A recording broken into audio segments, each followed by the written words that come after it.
Sports Encyclopedia. U.S. Steve Kim. Got Trent in the cut. What are you? He's the best. Yeah. He's a master motivator. I'm a master motivator. I ain't no regular ass motivator. I'm a fucking master. Coaches tried to make practice so hard that the game was less intrusive.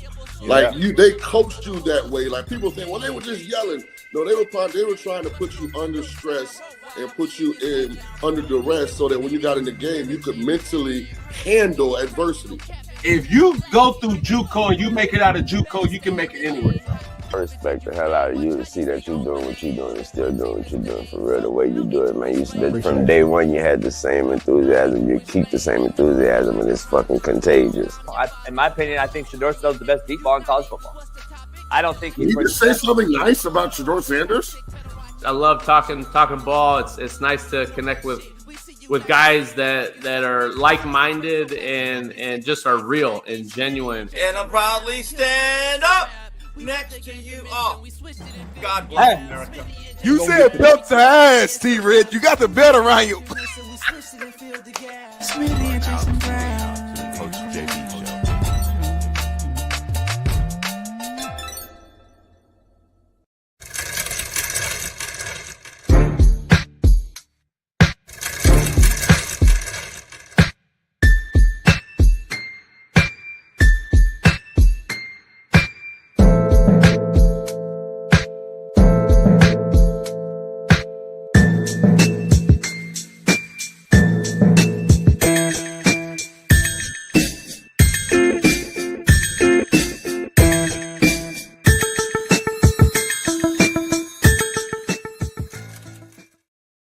Yeah, we are in the building. It is Free Game Friday, so tap in. I got this new merch. We got this hat already came in, the trucker hat.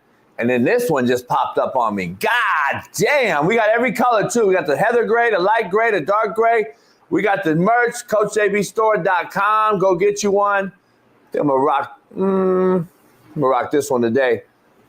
I'm gonna look like a redneck today for Smitty, a little trucker. I got big ears, homie, so I can't wear trucker hats like that. But we got the beanies too. The beanies are fire too. The JB beanies are actually fire too. But go tap in, CoachJBStore.com. It is Free Game Friday. We are here. David Robinson, shout out to you in the chat. He said he went from sugar-free, New Testament, to Coach JB and Big Smitty. Shout out to you, man. Why you bullshitting? Sugar-free, man, one of my greatest albums. Hey, man, we are here on the Free Game Friday. Smitty and I, we're going to break down all things Myles Garrett, disgruntled in Cleveland. Plus, don't miss later on, 10 a.m. Pacific, 1 p.m. Eastern, the third edition, the second one of this week, Slap Nation. Slap Nation show. Bailey and I will break down Matthew Stafford, Aaron Rodgers, who's going to stay, who's going to go in L.A. right here with the Rams and the Raiders. Stafford and Tom Brady debacle and debate. We're going to dive into that as well on Slap Nation show, all things L.A. Join us later on today.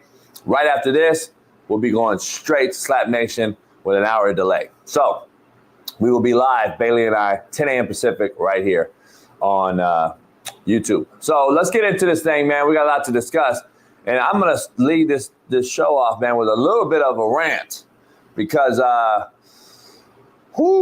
another promise from our government who has taken our tax dollars, sent them to God knows where, yet we still have horrible roads, high gas, high food, the inability to live within our means, all-time highs, market is crashing in housing, interest rates are giraffe pussy high. Yet we keep getting these fucking politicians to lie in our face.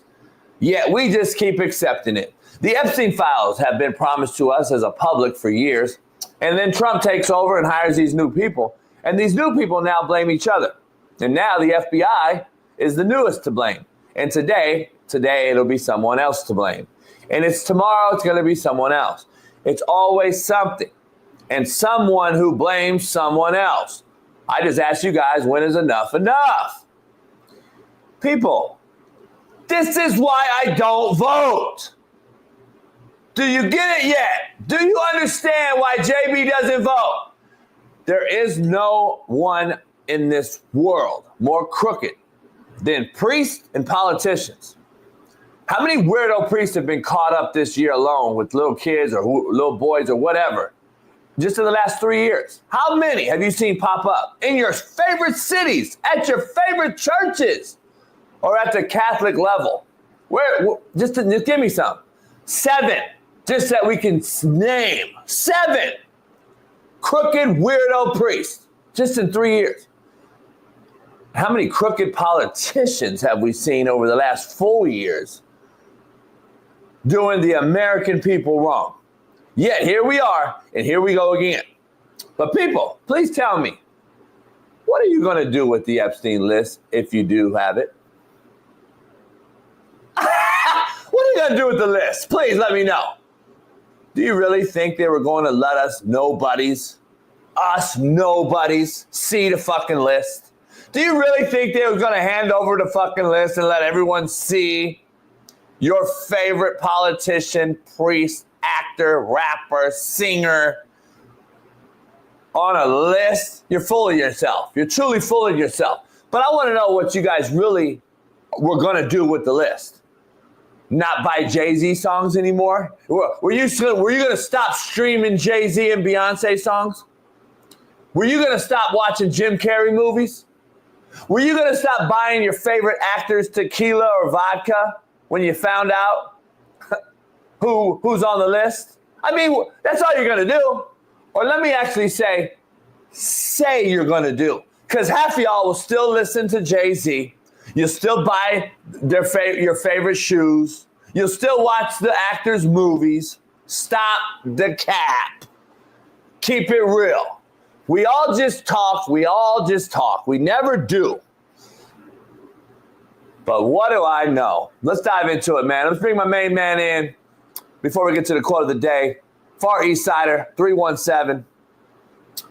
LeBron hairline having, Lamar Jackson loving, and AR5 jocking. Caitlin Clark swinging, main man, Big Smitty.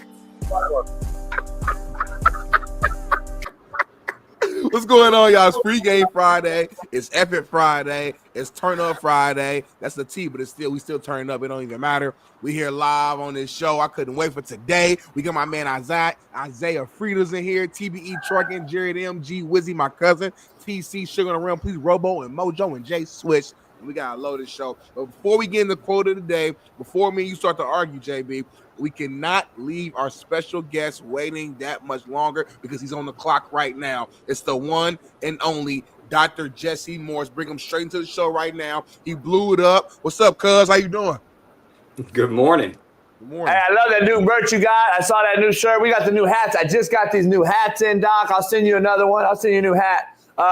Appreciate Doc, you. I know you got a short time. I asked you to come on here real quick. Yesterday, I tried to sneak you in with the breaking news of Abdul Carter. You covered it on your X page and your and Instagram and every TikTok and everywhere else. Give us the latest on this guy right here. And since the newest rumblings have come out, his party and his team and you know his management and everybody else is saying, hey, he's gonna be fine. He's gonna work out. Doc, anything other than that you think or can see something down the line being more serious than a lot of people think? So we initially had the shoulder and it wasn't overly concerning. It sounds like he's moved on from that. But now we're dealing with a foot. Lord knows what else they've found on his medicals that maybe they haven't talked about yet or maybe they're still concerned about. In my opinion, this is Drew Rosenhaus and his crew playing in damage control. Still trying to get that bag. Okay? I'm looking at this from a medical perspective, not from a agent, I need to get my guy, you know, he only has one shot to get that deal, at least the initial deal. If he's number one, that's a big deal, obviously. I know he wants to go number one. I'm sure they all do. He actually has a realistic shot to go number one, but let's talk about what he could be dealing with. I happen to have my little buddy here. There's 3 common locations where we can have a stress reaction in the bone, predominantly in the foot. Now, what is a stress reaction? Think of an egg and think of hitting it against glass bowl, wall, whatever. It cracks a little bit, but it's still an egg. That's a stress reaction. If you were to keep pushing it, keep running, keep cutting, keep jumping, whatever, or keep banging it, that stress reaction turns into a stress fracture. If you keep banging it, guess what happens? It becomes a full fracture. Now, stress fractures traditionally happen in areas of poor blood supply, right? So there's 3 areas in the foot, predominantly, that are notorious for a stress fracture. You can technically have them in any part of the foot, most parts of the body, but the most common one we think of is the base of the fifth, which is the Jones fracture that you probably all have heard many, many times, and that's when we traditionally fracture it just below here, which is heel, and because there's an area that just doesn't have a good, called the watershed area, that doesn't have a good blood supply, and it traditionally, when it starts to get injured, a lot of times guys will roll underneath. That's what happened to Derrick Henry, and it just fractures, and the problem with it is it doesn't heal. It doesn't have good blood supply, it doesn't heal. So most guys have a screw put in. Julio Jones, Greg Olsen, the list is countless. The issue with that's traditionally an 11-week return to play post-surgery. Before 11 weeks, your risk of refracture. That's what happened to Olsen, actually, and he ended up having another screw, and that basically ended his career. What else could it be? There's a bone up here that's called the navicular bone. Not as common, but it can happen. Yep, And then there's another one that's usually seen in dancers and runners, and not this type of sport, but technically can happen. And that's more distal towards the toes. It can be 2, 3, or 4. Usually not the big toe, and the base. The fifth is more at the base than it is at the front. Those are more. It's much smaller bones, and those are a little trickier to do surgery on, and just not as common. So now they announced, hey, he's not going to do anything at the combine. Not surprising now. Yes, he's supposed to do something at Pro Day, which is what, a month out, somewhere around there. And then, 28, so exactly a month from today. So then the question becomes, okay, if they're saying there's 2 options here, you have surgery and non-surgery.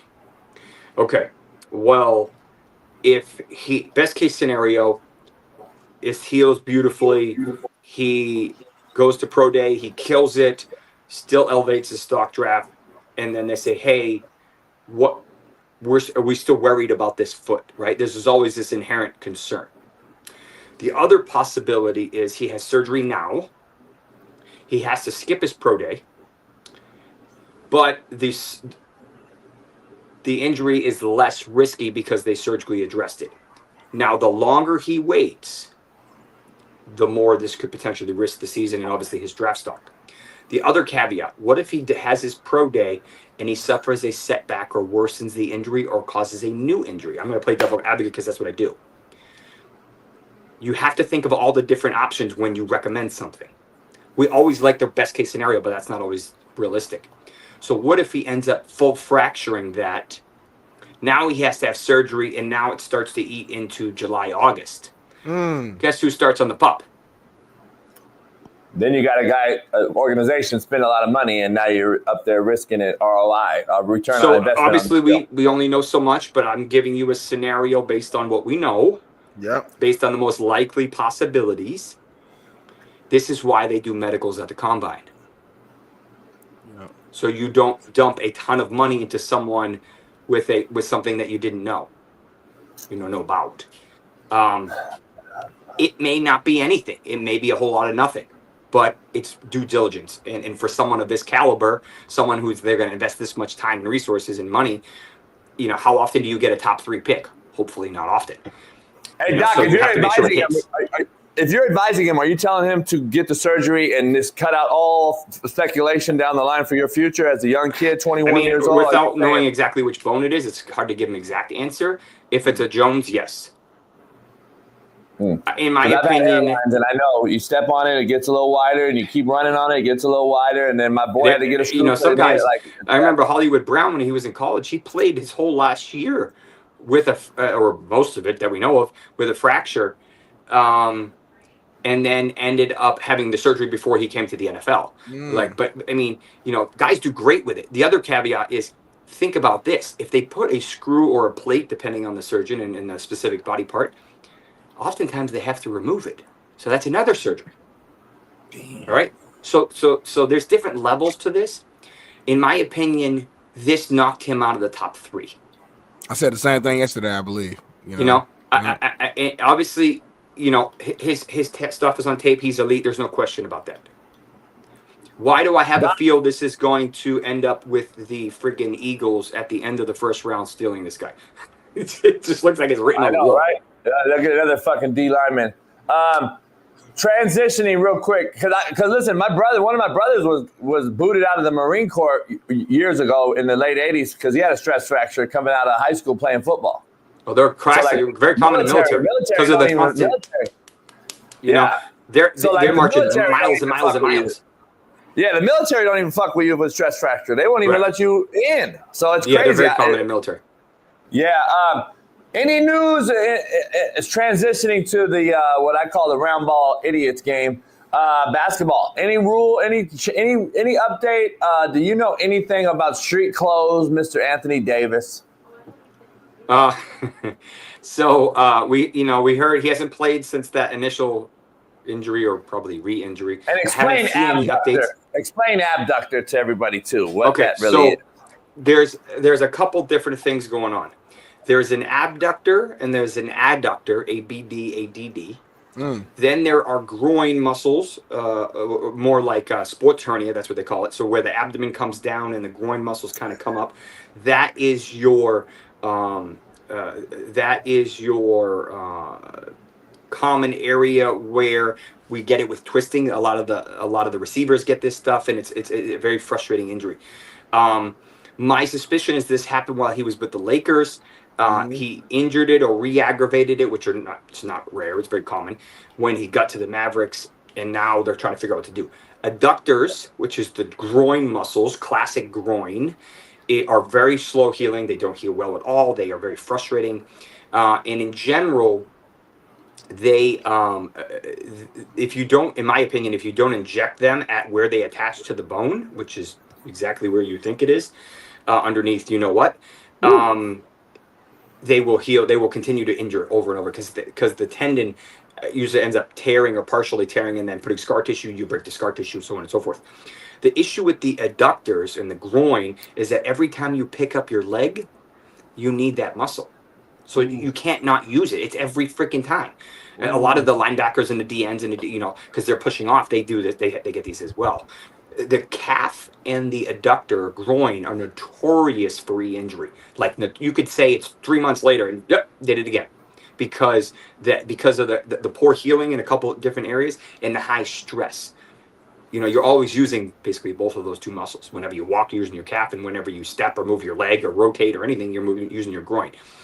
If it's a sports hernia, then those almost always have to be surgically done unless you catch them really early, and this is not obviously really early. Dr. Myers in Philly usually does those. He's like the guru. But those are 6 to usually closer to 8 weeks, so that's season ending basically.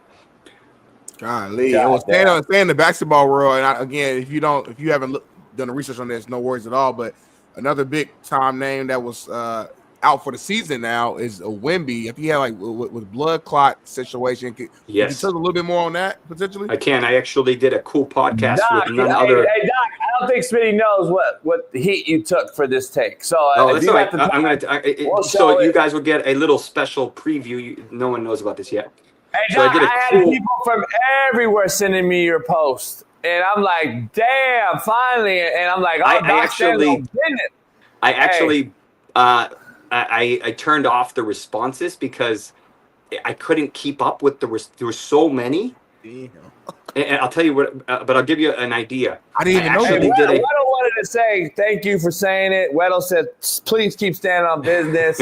He wanted to let you know. So go ahead. I appreciate it. So I actually did a podcast on this with none other than John Stockton the other day. Oh, okay. I don't know when that's coming out. Probably in the next week or two. But that you'll if you like that type of stuff and you like sports and you like medicine, you'll have fun with that one. It's like an hour long. But so long story short, we've always had blood clots in all athletes.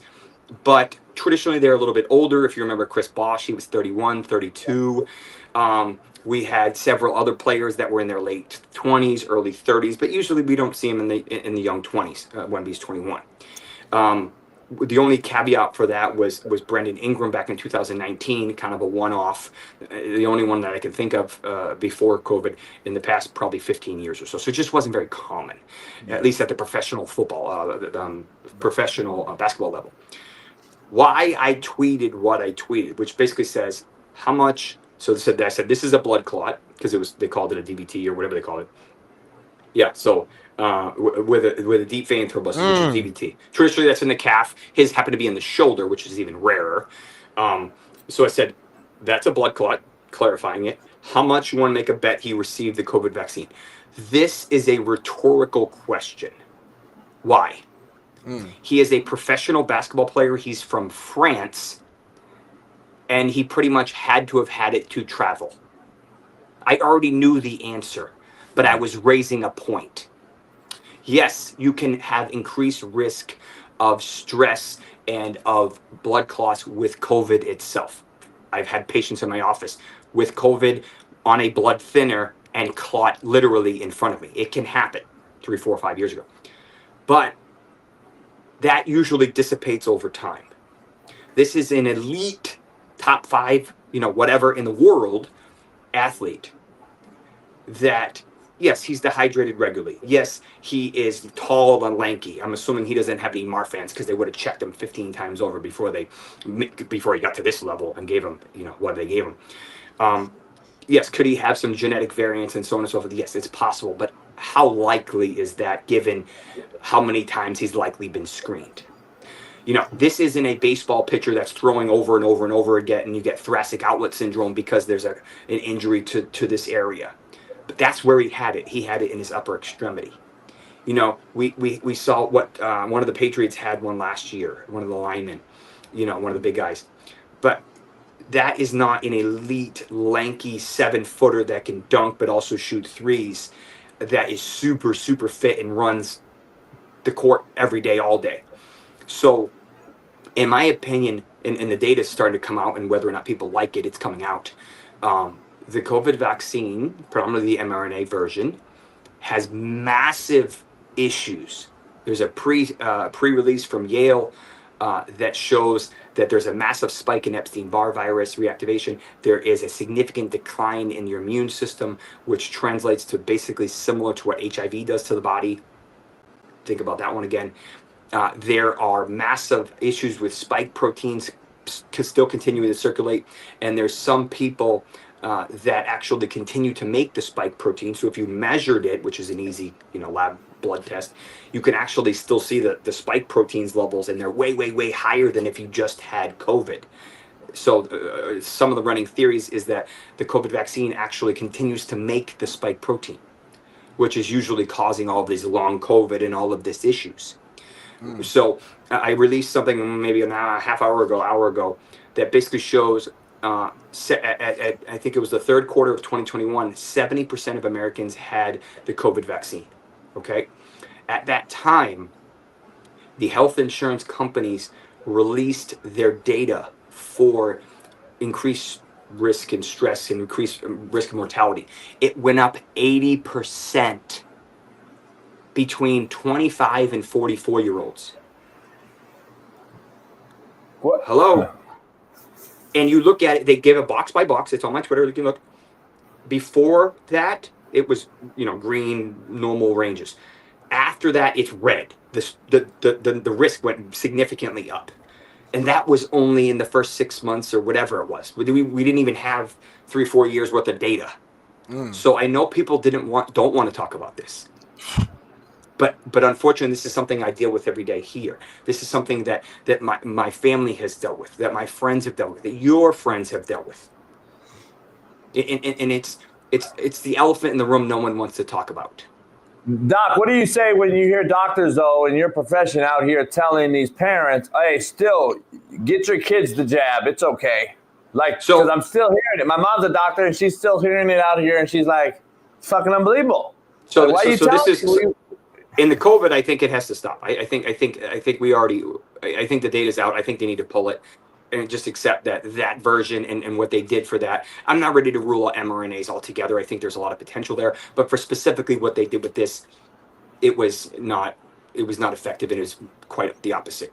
Traditional vaccines, I think we actually need to go back and revisit. We saw that unfortunate death in Texas and with the measles, but that's the first one since 2015. Okay, so it's not like this happens all the time.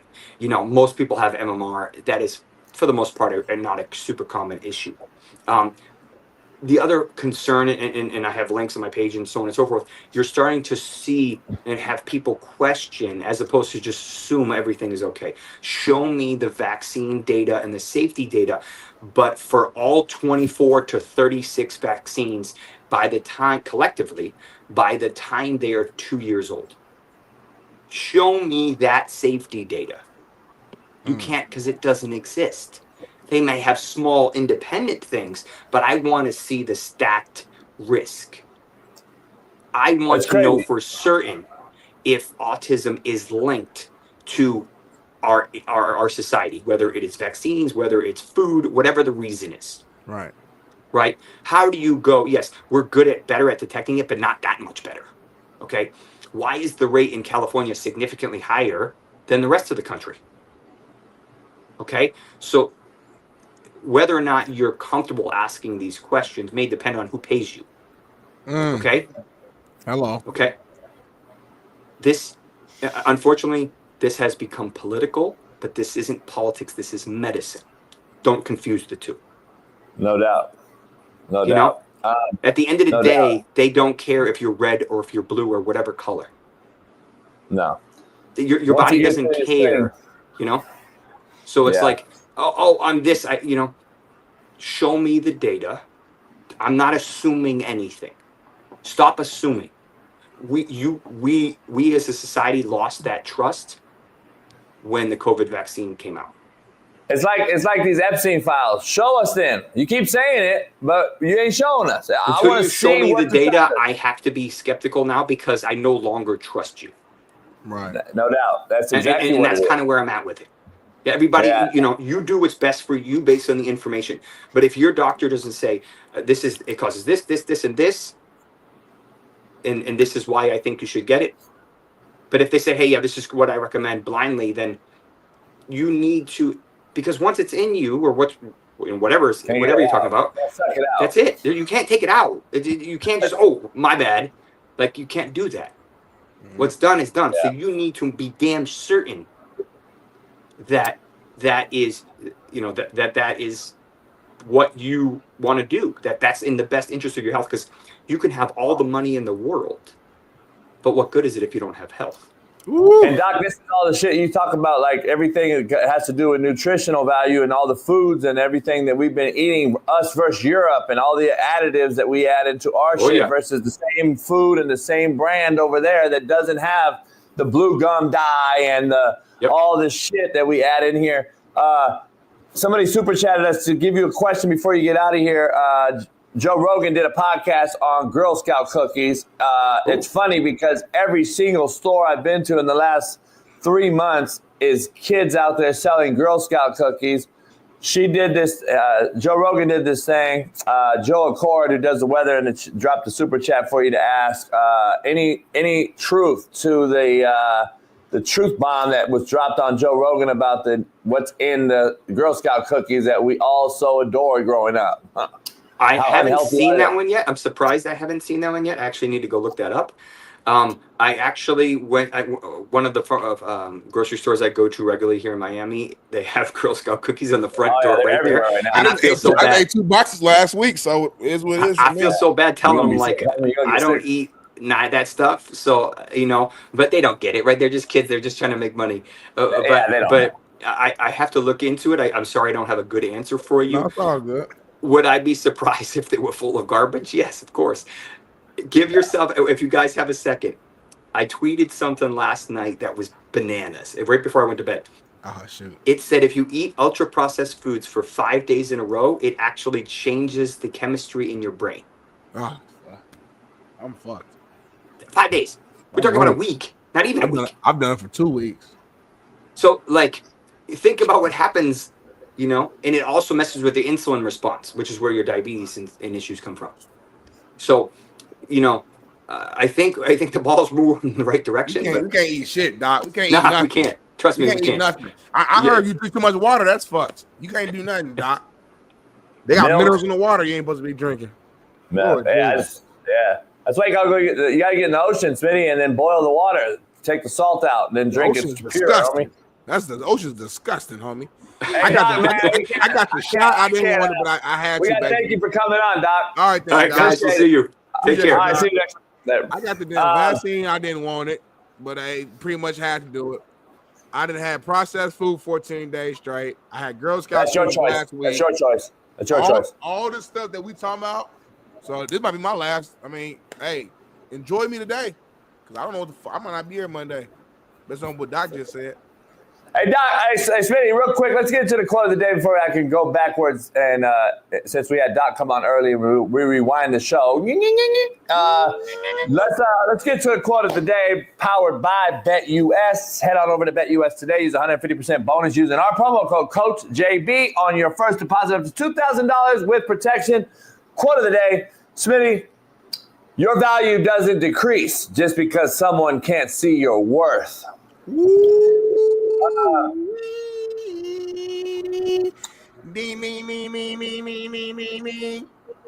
Top 15 alert. Top 15 alert. I like that a lot. That's fire. I don't know. Smitty, your value doesn't decrease just because someone else out there don't see your worth or can't see your worth. That's just the truth of the matter. But people always say, oh, man, you know, why isn't John Gruden on the coaching market? Did it take the Tampa Bay Buccaneers to reinstate him into their ring of honor yesterday? Is that now? So now on social media, should John Gruden coach again? Well, guess what? We're going to dive into that as well. Here's the issue. His value never decreased, Smitty. Everyone else just didn't see his worth. Like the same shit with me. The same shit with how many people we know. Yeah. Motherfucker, our value hasn't decreased. Your ass just didn't see it because you saw something else. You wanted to see some fucking weirdo content creating, doing some prank videos. You thought our shit decreased. No, we didn't decrease, homie. You just didn't see our worth. Contrary to belief, Smitty, contrary to belief, brought to you by Prize Picks. Head on over there, use our promo code CoachJB. Smitty, when you destroy someone's life with lies, take it as a loan. It will come back to you with full interest. Ooh, you in your bag today. That's an original too. Contrary to belief. When you destroy someone's life with lies. Smitty, how many motherfuckers, you know how many lies have been told about me? Well, you better take it as a loan, because I'm going to fucking come back with full interest, motherfuckers. I'm just telling your ass right now. A lot. That's a lot. That's powerful. Smitty, poll question real quick. And that's going back to John Gruden. Will John Gruden coach in the NFL again? Will he coach? Yeah, he'll coach again. I think he'll coach again. I think it's been whispers about him coaching again over the last few years. I think they just needed to buy some time from those leaked emails or whatever that he was a part of with the Washington at the time Redskins. I think owner. I think that was the big thing, that reason why he was let go in the first place. But Gruden's been around the game even since he's been gone. Obviously, we're seeing him on Barstool now, still talking about the game, obviously doing a little bit of jokes and fun and parody type stuff, but still being around the game, talking about it. And I think, they're slowly just trying to bring him back in. He'll probably come in more of a support role of some sort, and then slowly get his way back get his foot into the door. They always say time heals all wounds, so to speak. And I think with so much time, people kind of will forget, forgive, or just not care about whatever you felt he did or felt about him years ago. So yes, I believe he'll be back. Yeah, I think Barstool, like I said, man, Barstool kind of helped him, like it did Dion, like it did other guys. And it's not just a Barstool; it's basically any big platform that takes you on. If you go on Pat McAfee show and you're on there for a while, guess what? Look what happened to Spag or Chuck Pagano. Chuck Pagano gets a job. Yep. He gets a job. Like being in the limelight every single day is going to bring attention to people, and you're going to see them more. That's all it is. It's back. Yep. It's like back to the quote. It's back to the quote and to the, my value doesn't decrease just because you didn't see it. Well, then you start to see this guy, and you're like, all right, well, here we go. So it's going to be interesting to see how this all unfolds. But DMV, you take a step forward yesterday, now you take a step back. Come on, homie, stop thinking of conspiracies about this whole racist email shit. It's already been debunked, homie. It's already been debunked. There's a reason they dropped it, homie, in court. There's a reason. They saw the emails. Like, why do you believe bullshit? And by the way, the guy that claimed that shit, why is he just hidden himself in the bunker somewhere? Have you noticed? Go find the real part of that. Like, you guys are killing me with that shit, homie. Where's he at? I honestly don't remember the exact. I just remember it being some conversations that him and his buddy at the time, I think it was Washington, the owner, and somebody else. I think it was like three of them. It was Smith. What's his name? Smith was the last name of the dude. The fucking. I literally can't remember. It's like a blur. I just remember it being. I think some of the language that was inappropriate was coming from the owner, and then Gruden might have responded like laughing or like adding. It was something along those lines where he being a shit talker, Smitty. Shit talking like I would. Maurice Smith was the fucking. Yeah. By the way, where's he at? Hey, where's everybody defending that motherfucker now? He was the NFLPA guy, right? This motherfucker lied. This motherfucker's lied about more coaches and players in the NFL than anyone else, and that motherfucker's just on the scapegoat. He's just chilling now, and no one said a word. And the cool part is when everybody went on his side without ever knowing Gruden's side, where are y'all at now? Since Gruden has been proven that it wasn't anything racially motivated. Fucking Shaun King played for the dude. Fucking everybody that I know talks about him in a highlight manner. Like, why isn't any brothers coming out saying, hey, you know what? I don't know. No. I know there's a few out there that just didn't agree with him or say, he could have been or some shit because they didn't like him. Like, let's be real. You know how many people talk shit about me that they didn't like me? Get the fuck out of here, man. It's unbelievable how people can just kill someone's whole fucking legacy and resume over a fucking lie, and then we run with it because these have become so powerful, homie. It's just unbelievable to me that. Just from my own knowledge, what are you saying is a lie? Because we saw that. We saw the emails. Are you saying like him being like racist is a lie, or are you saying, okay, gotcha. Okay. The actual emails. Yeah. You can't. But the emails that they were saying that Maurice Smith said were deleted, that they couldn't find, were all racist. They weren't. Where are they at? Why you couldn't have? How are the ones that were deleted and you couldn't find, and the court of law couldn't find them, and the NFL, Roger Goodell couldn't find them? Why were those the only ones deleted? Racism involved. Like, I'm trying to figure that out. Like, that's the only part you couldn't find. Those the only ones that got deleted, ironically. I'm not buying it. I'm not buying it. He coached me, motherfucker. By now, somebody would have said, all right, this motherfucker is racist. Yeah, and I'm trying to do some quick research to refresh my memory. It was that, and then it was, what they call anti-gay or whatever type wording. I don't have a problem with it. I don't have a problem with that at all. Well, you might not, but again, from a league standpoint, no, I get it. Yeah, corporate level standpoint, you understand why they have to be sensitive to remember, Smitty. When it happened, you're talking about the Michael Brown situation, I think. It's during COVID when the NFL puts LGBTQ, all this shit in the end zones. Remember, all this shit was huge in the NFL at the time, and this happens. And so that's what happened. Hopefully Barstool could fix them. Hopefully his I guess his, I don't know what you want to call it, PR changes, his brand, My issue with it was it's personal conversations between people, right? So my thing is, if we kept it all the way 1,000, if people got to see everybody's personal conversation within their chat with their close friends or group chat, whatever, we would all find some shit that you'd be like, oh damn, Smitty racist, JB racist, or so and so this, because let's be real, we talk a little differently when you talk to like your real homie, homeboy, homegirl, family member, to where 90% of the time, you probably just bullshitting and joking, but you know what you can get away with your brother, your homie, because they know you. I say some wild shit in my group chat. I'm not gonna lie. And my brother said the same thing to me. If I saw something, she'd be like, what the fuck? But I like dark humor. I like certain shit to where I can joke about certain stuff, but that's not who I truly am or what I really believe in, or whatever the case may be. You know what I'm saying? To where that was my biggest issue. It's like you're diving into a personal, a discussion. I guess it was work email, so that's why they were able to get away with it.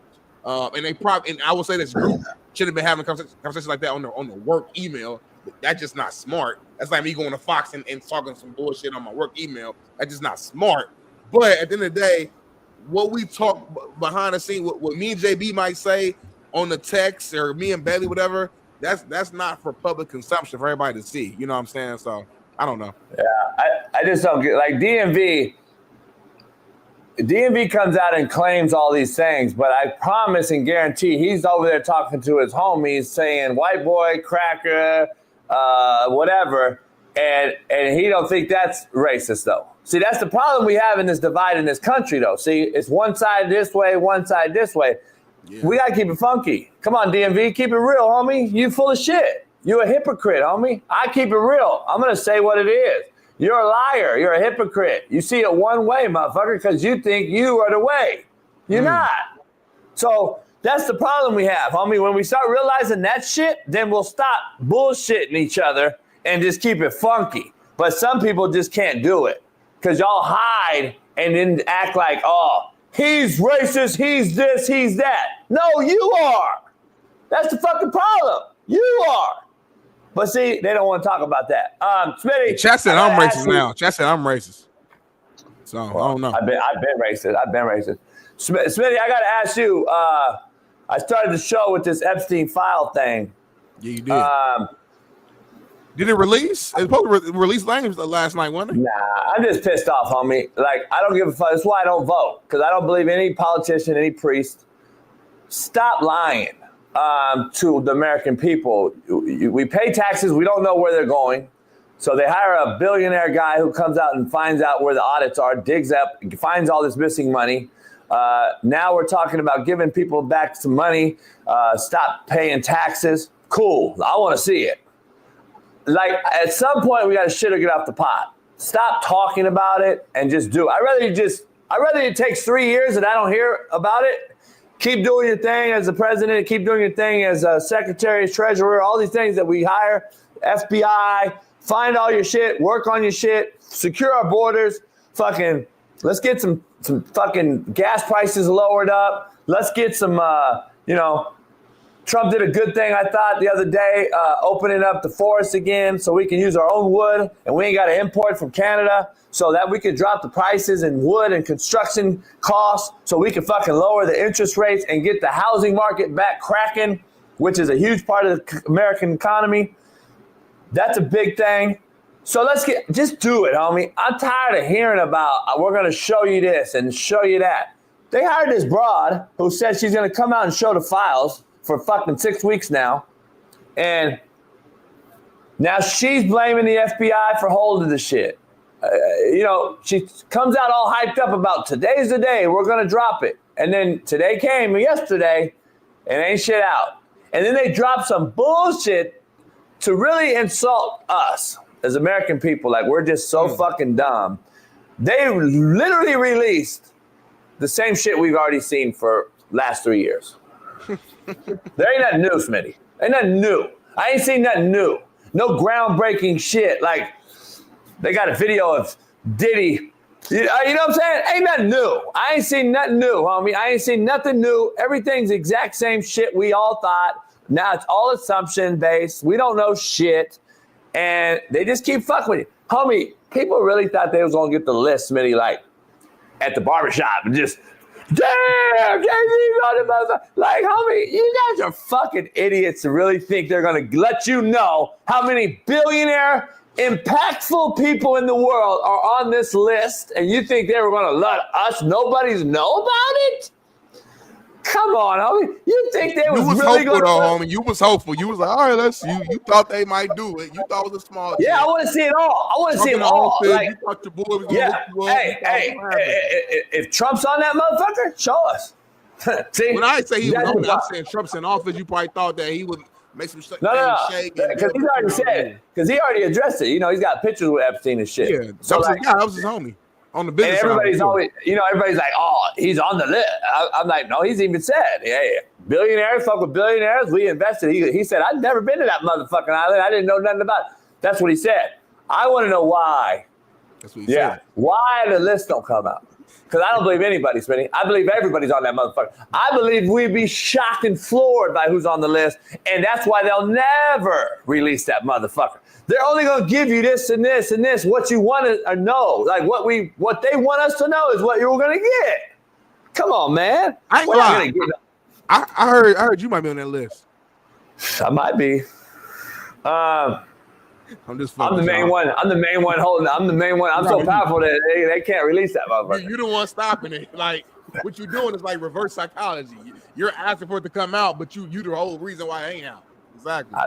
We know who's on that. We got Magic's kid, Dwayne Wade's son on that motherfucker. They all over there. Jada Pinkett. Let's talk about your boat incident though, man, because like you kind of teased a little bit, and I saw a clip yesterday that you had put out, and obviously you had texted me and Bailey in the chat. Please really break down what happened with our guy Ruben. Why was he in the ocean fighting for his life? I heard you starting up the yacht. It was having more issues with the fucking engine again. Which is why no, it didn't start right up. I started right up. What's going on with Ruben? Started right up, by the way. It did. I heard it on the video, homie. We all heard it. No, those are fuel injection. You don't know about that. You're used to electric cars, the ones that rhyme with hay. So listen, real quick. What those cars are. Fuel injection turns over, takes it. That's what fuel injected engines do, homie. Small block 350 Chevys, that's what they do. What happened right here, homie? Oh my God. Hear that motherfucker? Did you hear that? God damn, the motherfuckers run. I was at 60 yesterday, homie, on the water. God damn, beautiful day yesterday. Anyway, listen. Look at homie, bro. Look at homie, man. So let me explain. We don't have a video of the front because it happened like this. And that's what the ocean could do. The ocean could take your life like this. And I'm ready for it. I'm ready to go anyway. So anyway, listen. I'm chilling like this, drinking a Paloma, smoking a stick, and I'm on the lounge up in the front of the boat. Suns are out, 80 degrees. I'm showing off my six-pack. I'm showing off my six-pack and shit. And so I'm laying down on the thing, right? And I'm like, am I tripping? Ain't no boats around us. I just see like a fucking swells out of nowhere. We're not even out in the real ocean. We're out in the harbor, in the bay.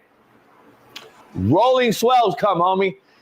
And this motherfucker hits the front of my boat and lifts the boat up and come back down. So then the next wave, a little bit of water gets in the boat. I'm like, damn. Well, Ruben's chilling in the back, sleep. And I put a video, Bailey, I don't know if you could grab it. I can maybe text it to you. I put an Instagram thing out there, right? I said, we know those beams? How it was going and how it is now or whatever. Yeah, how it started versus how it's going now. Oh, yeah, how it started or whatever. I want to send Bailey the how it started right now. I just sent the picture to your text, Bailey. He was out there just sleep. And he was in the sun, laying on the deck, swim deck. The motherfuckers came up, homie, boom, boom, boom. And when it hit the boat and went under, that motherfucker came back down on Ruben, homie. And hey, when you're knocked out sleep and it's 80 degrees out, and then that cold water hits you, all you could hear was Ruben. Homie, I was dying. So he ran back to make sure he didn't fall in, but he did lose his beer. He did lose his little weed. He lost all that, homie. Ruben lost all that shit. That's cold-blooded, man. Every single time you go on the yacht, something happens. It may not. It's Ruben one day, it's the other homie the other day. So there's somebody every single time, man. But shout out to Ruben, man, for being a trooper. Look at him. Knocked out sleep. Sun going. He having good dreams right now. Thinking about some tacos. He feeling good right now. So it went from that. Do you hear him, Ollie? Go He rewind was it. asleep, I thought it was a bad dream, homie. I thought it was a bad dream. You hear that engine, though? You hear that motherfucking engine again? You hear it again.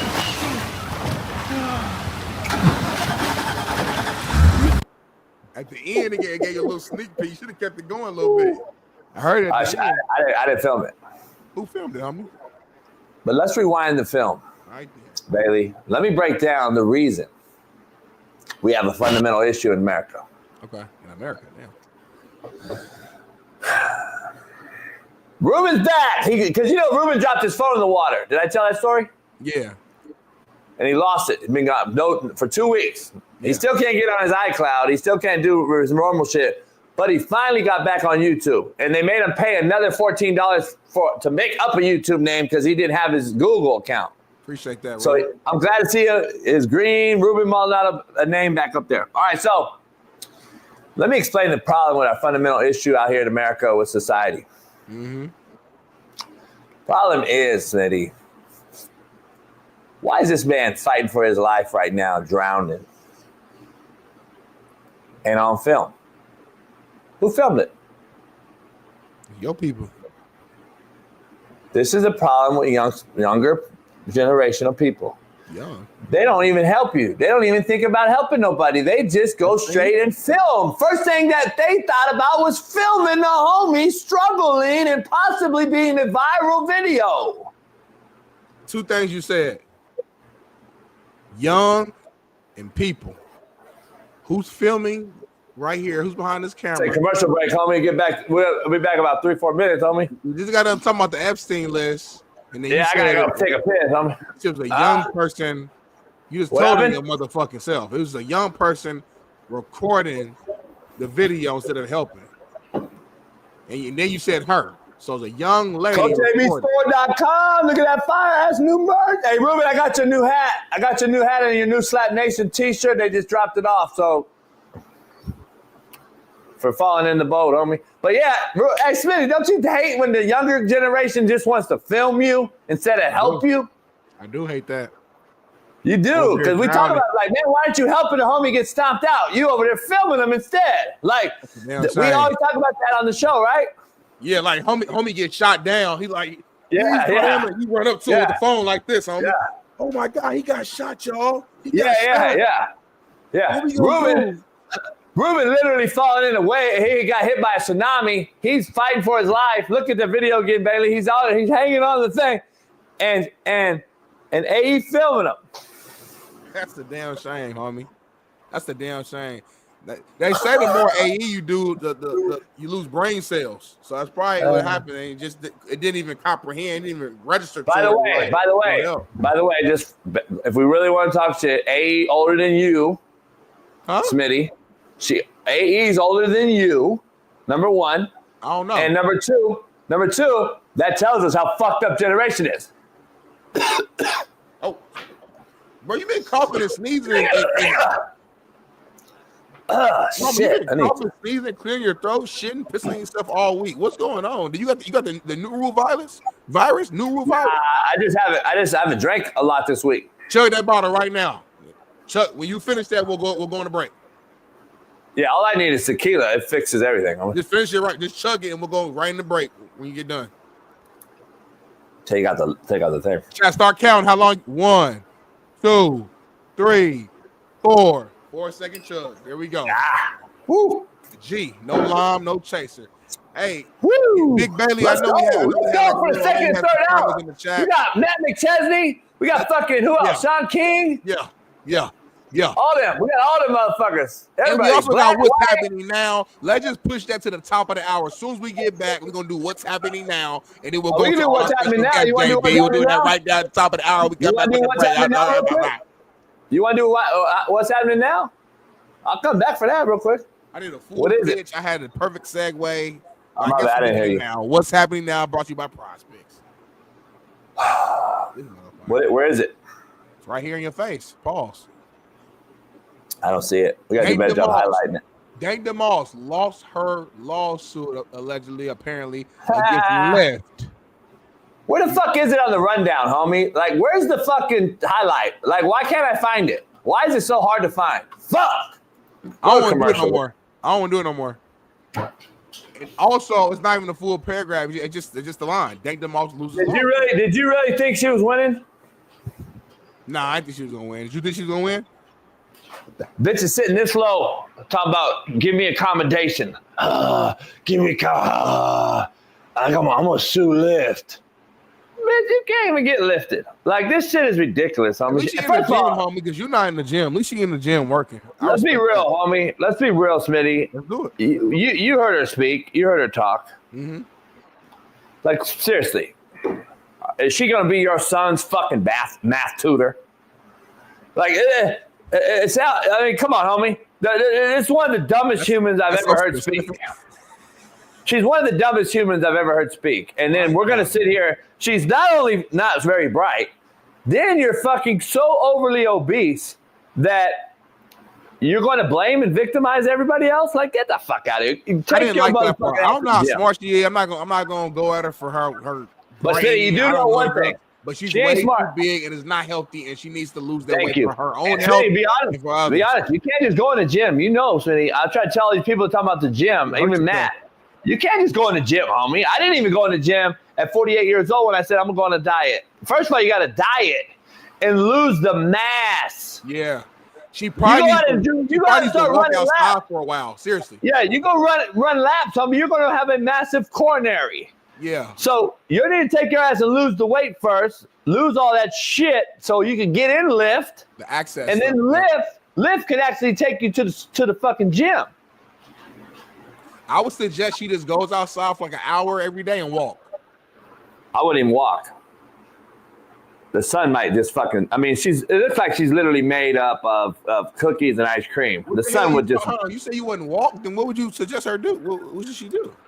Lose weight, homie. Diet. I know, but if you don't walk or do nothing, like, she got to walk a little bit. Nah, you can't. She can't walk, homie. She can walk. I saw her walk. She actually walks pretty. She has strong ass. She got tree trunk legs. Strong ass legs. Like, She's got tri-tips hanging off the motherfucking kneecaps. I mean, yeah, she's strong. Big ass legs. Like the way she's walking in the Breakfast no Club. Shit. Like, she's walking no good. shit. They aren't skinny legs. We know that. But like good pace though. Like she got. You know what? Yeah, I think she lost about 105 pounds. She got some good feet. Like quick feet. I can tell when she's walking. She got good feet, homie. Contrary to belief. You know what's sad? You know what's really sad? She's young as fuck. Look at her baby face. Like she looked like a young Afro Puffs back in the day. You know, when she was just getting Lady of Rage. Like she looked like a young like Queen Latifah mixed with Lady of Rage mixed with like Marshmallow Man. So that's what the mixture is. I don't want to just kill her. I think she's a really sweet woman, though. I don't think so at all. You know, anybody that's malicious, anybody that has anything that's malicious and plays victim is not a sweet woman, homie. She's a victim. She will literally fuck your homie and then blame you for it. Nah, I just think we all got our weaknesses. I think we all got our weaknesses. I think with you, your weakness is showing love. You know, hey, Smitty, how does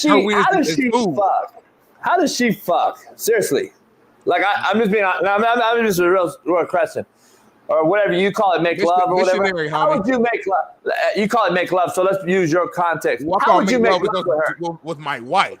If I was single, I'd be fucking. Break down how to make love to her though. If you were her. If you were Smitty and you're gonna make love with her, go ahead, break it down. JB making love with her, then basically what it would have to be a missionary situation. A what? A missionary situation where basically you would be on top for all the young people in the chat, and she would be laid down. Her legs are back, but one leg probably. You wouldn't be able to hold both. You just do one leg. But here's the thing. First of all, you better have 12, 14-inch pipe. Number one. No, you got to get in really in there. You got to be in there like this. Yeah, you got to have 12, 14-inch pipe because you got to get through. You got to be this close on it. Well, first of all, you got to lift all this and hold it up. No. So have you ever been to the chiropractor and got on one of them things that can, like, for your spine, help decompress? We'll put it on one of those and then slightly pitch it back, just slightly. Just to get You gotta take the whatever they call that fupa or whatever. You gotta take that. Yeah. And pull it up here. Say what you want though. Once you get inside though, Jason, you inside. No, seriously. Do you need an extra person? And it's my question. You may have to hire a person like the Lyft driver to actually hold this back in missionary while you hit. So you have to ask her, hopefully get a girl, right? Make it not weird. You get a girl to look this way, but hold her shit up while you're hitting missionary with a 14-inch pipe. She's holding the thing. Because still, even when that's out the way, the thighs and the tri-tip knees are together. So you got to pull apart her legs, homie, to get inside. And then I'm going to be real, homie. When you have all that out the way, you are just straight up exposing, possibly, in my opinion, just my professional opinion, the worst smelling room I would probably ever walk into. Don't do that. It possibly could be the most. It seriously, it probably would be like Badusi times 10.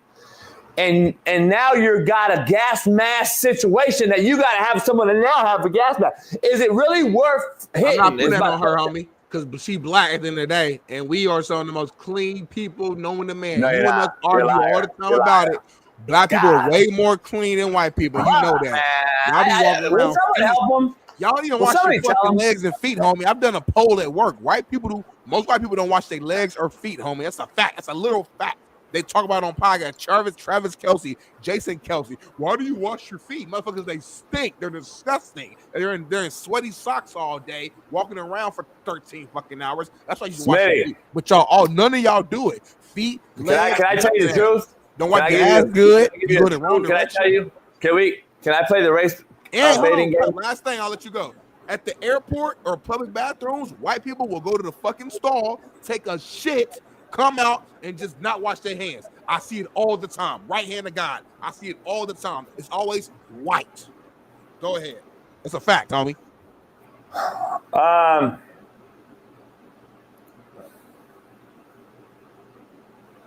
Big Matt McChesney. We gonna skip the first break. Hey, man. right now.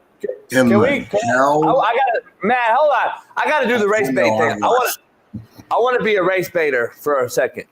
Smitty, I will guarantee you, I cannot wash my feet for 6 weeks. My balls will still smell better than yours, motherfucker. That's what the bottom line is. What are we talking about? My feet don't gotta be.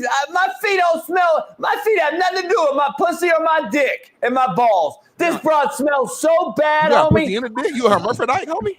Matt, I'm gonna tell you right now, Matt and I's old white ass right now could go lift weights for 6 days straight. Don't try to put Matt because we're too white. We're too white. So you said we don't wash our feet. Matt said he mixed. Matt said he got 10% of Nigeria. He said he did his 3&E. So Matt and I could go in the gym at 60 Academy and lift weights for 6 days. Matt and I will reverse taking each other, spotting each other. We'll go lift for 6 days straight, barefoot, and go into that room with that bitch right there. And still smell better than her. I guarantee it. I just believe she spends a lot of time washing herself because she has to. That's my belief. That's my belief.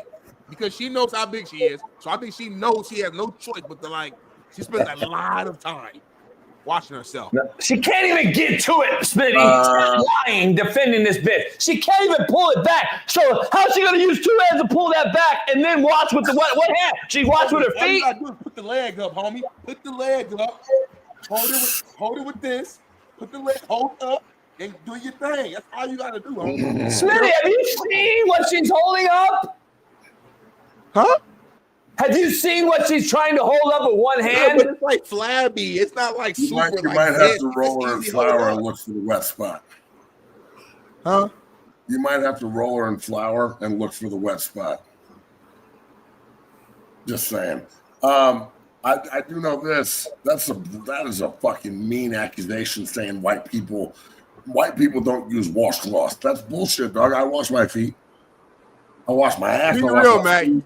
You are an outlier, though. No. I know you do. I'm saying, like back loofahs. I'm in there fucking scrubbing, and I'm getting all the angles. I got. How you do it, Matt? How you do it? Your big ass shoulders. You can't even yeah, dog. You know it. Hey, And Matt. you're just sitting there like, ah.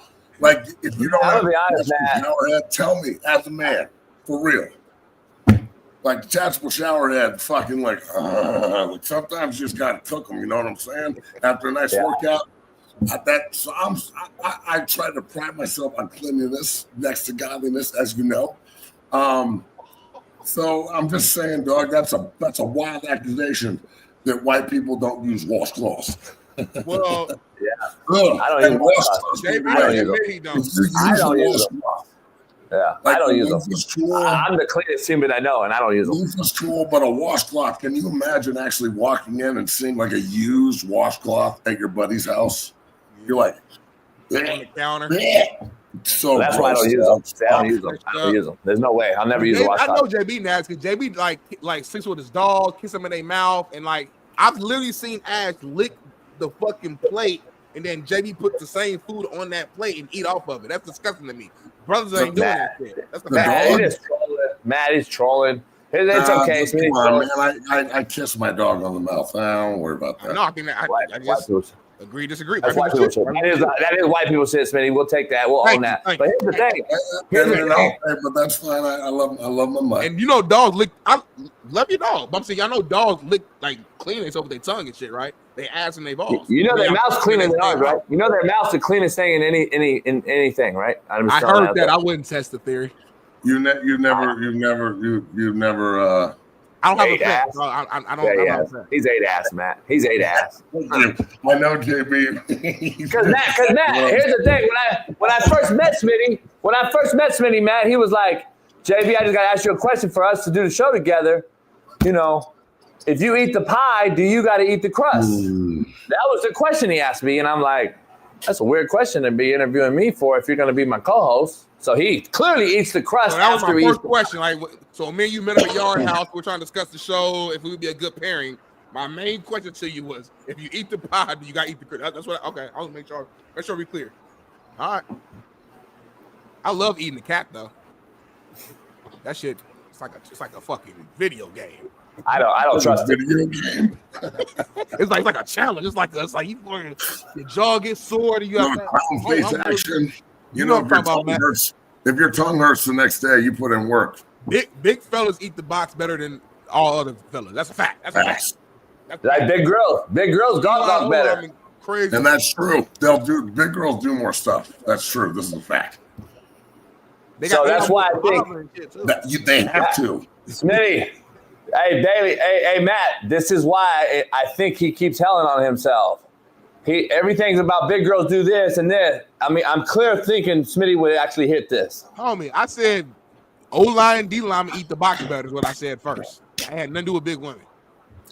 Hey, if it smells like tuna, it's tuna. JB actually likes tuna out the can, though. I guarantee you that shit smells worse than tuna. Yeah, she'll be wearing this smell, dog. Like, I'm telling you. I guarantee I'm actually want to walk into the room where she requires a fucking lift to lift her in and ask her, I want to smell the room. I don't even get close to her. I guarantee you she smells the room up, homie. I guarantee it.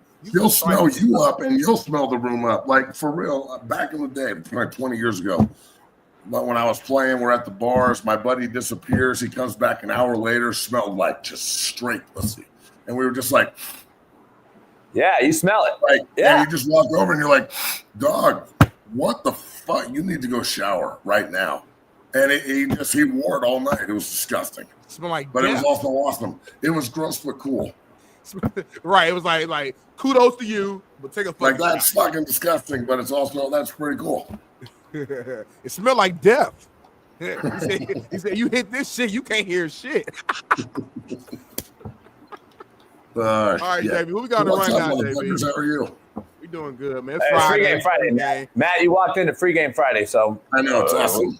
Right when I got on the conversation, I didn't know where you guys were going, and then all I heard was, you got to pull the fupa up. And I was like, pull the fupa up? What the fuck?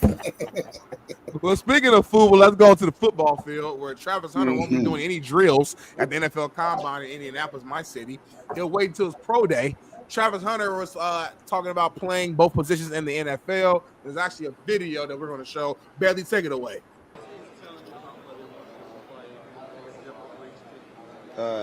You know, I did some meetings at receiver, did some meetings at DB, so it's still up in the air. They say nobody has ever done it for real the way I do it, but I tell them that I'm just different. I'm a different person.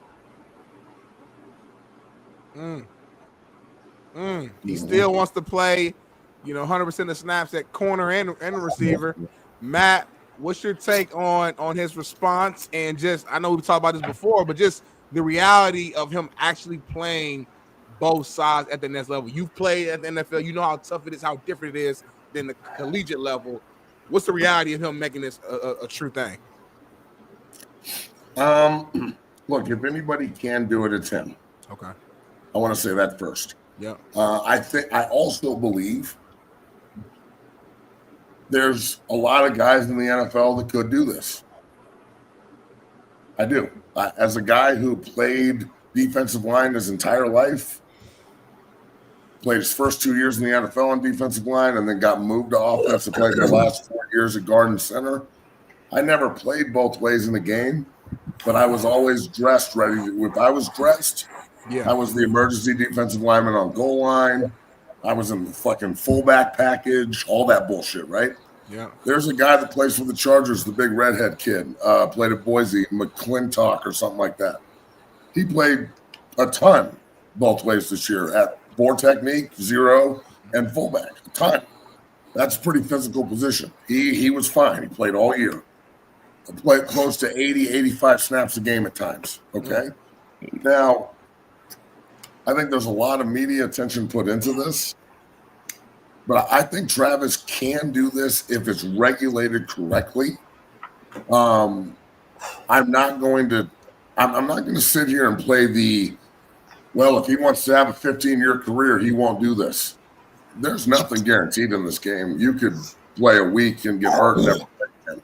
So I think that while he's young and healthy and has shown he can do this in college and at an elite level, I think it would be almost robbing the National Football League, the fan base, just generally, not wherever he goes. I'm saying NFL fans, football fans. It'd be robbing everybody of – that's why I hope he goes to New England where Vrabel can use him and just let him turn him loose and see what happens for a couple of years. And look, if he gets hurt in year 4 and then he wants to pick a side of the ball and only really contribute on the other side a little bit, man, you got maybe through. Can you imagine a guy who goes first team all pro, wide receiver and DB?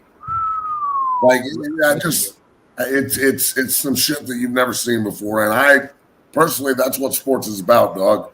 Sports is about trend setting, and this is the ultimate move. So, there's a lot of guys that have played both ways in the past. Vrabel obviously has done this. At the combine, they were back and forth with each other because Mike did this. One of my favorite players ever, Chuck Bednarik, one of the reasons I wear 60, my dad's favorite player ever, Concrete Charlie, the original middle linebacker center, like that's a bad motherfucker. He did it. I know it's a different era, but shit. I just think that the opportunity to do it would be really cool. If anybody can do it, it's him. Yes, he could get hurt. Yes, it could. Like, I don't think that he's going to bust. I think people, if you have negative feelings towards Travis Hunter, you're a fucking hater, man. You don't appreciate greatness at all.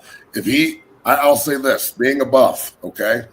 Everybody knows how I'm a homer for that team because that's my shit. Yeah. Our biggest rival's Nebraska, hands down. If he played for Nebraska and won the Heisman, I would still feel the same fucking way about him. He is special. Well, here's the thing. So, I think that's impossible to say. The combine, let's be real. The combine's a joke. Yeah. I think that statement you just made is impossible to say. If he was at Nebraska, there's no way you're like, there's no way. I would still appreciate the greatness, bro. Yeah. Here's the thing. I think us trying to push the narrative that he plays both ways in the NFL is actually going to take away from the fans because there's just no way in this game that's going to be night and day from college to the transition. You know as well as I do and everybody out there that played from college to the NFL, you're going to see the transition and he's going to see bigger, faster, stronger, number one.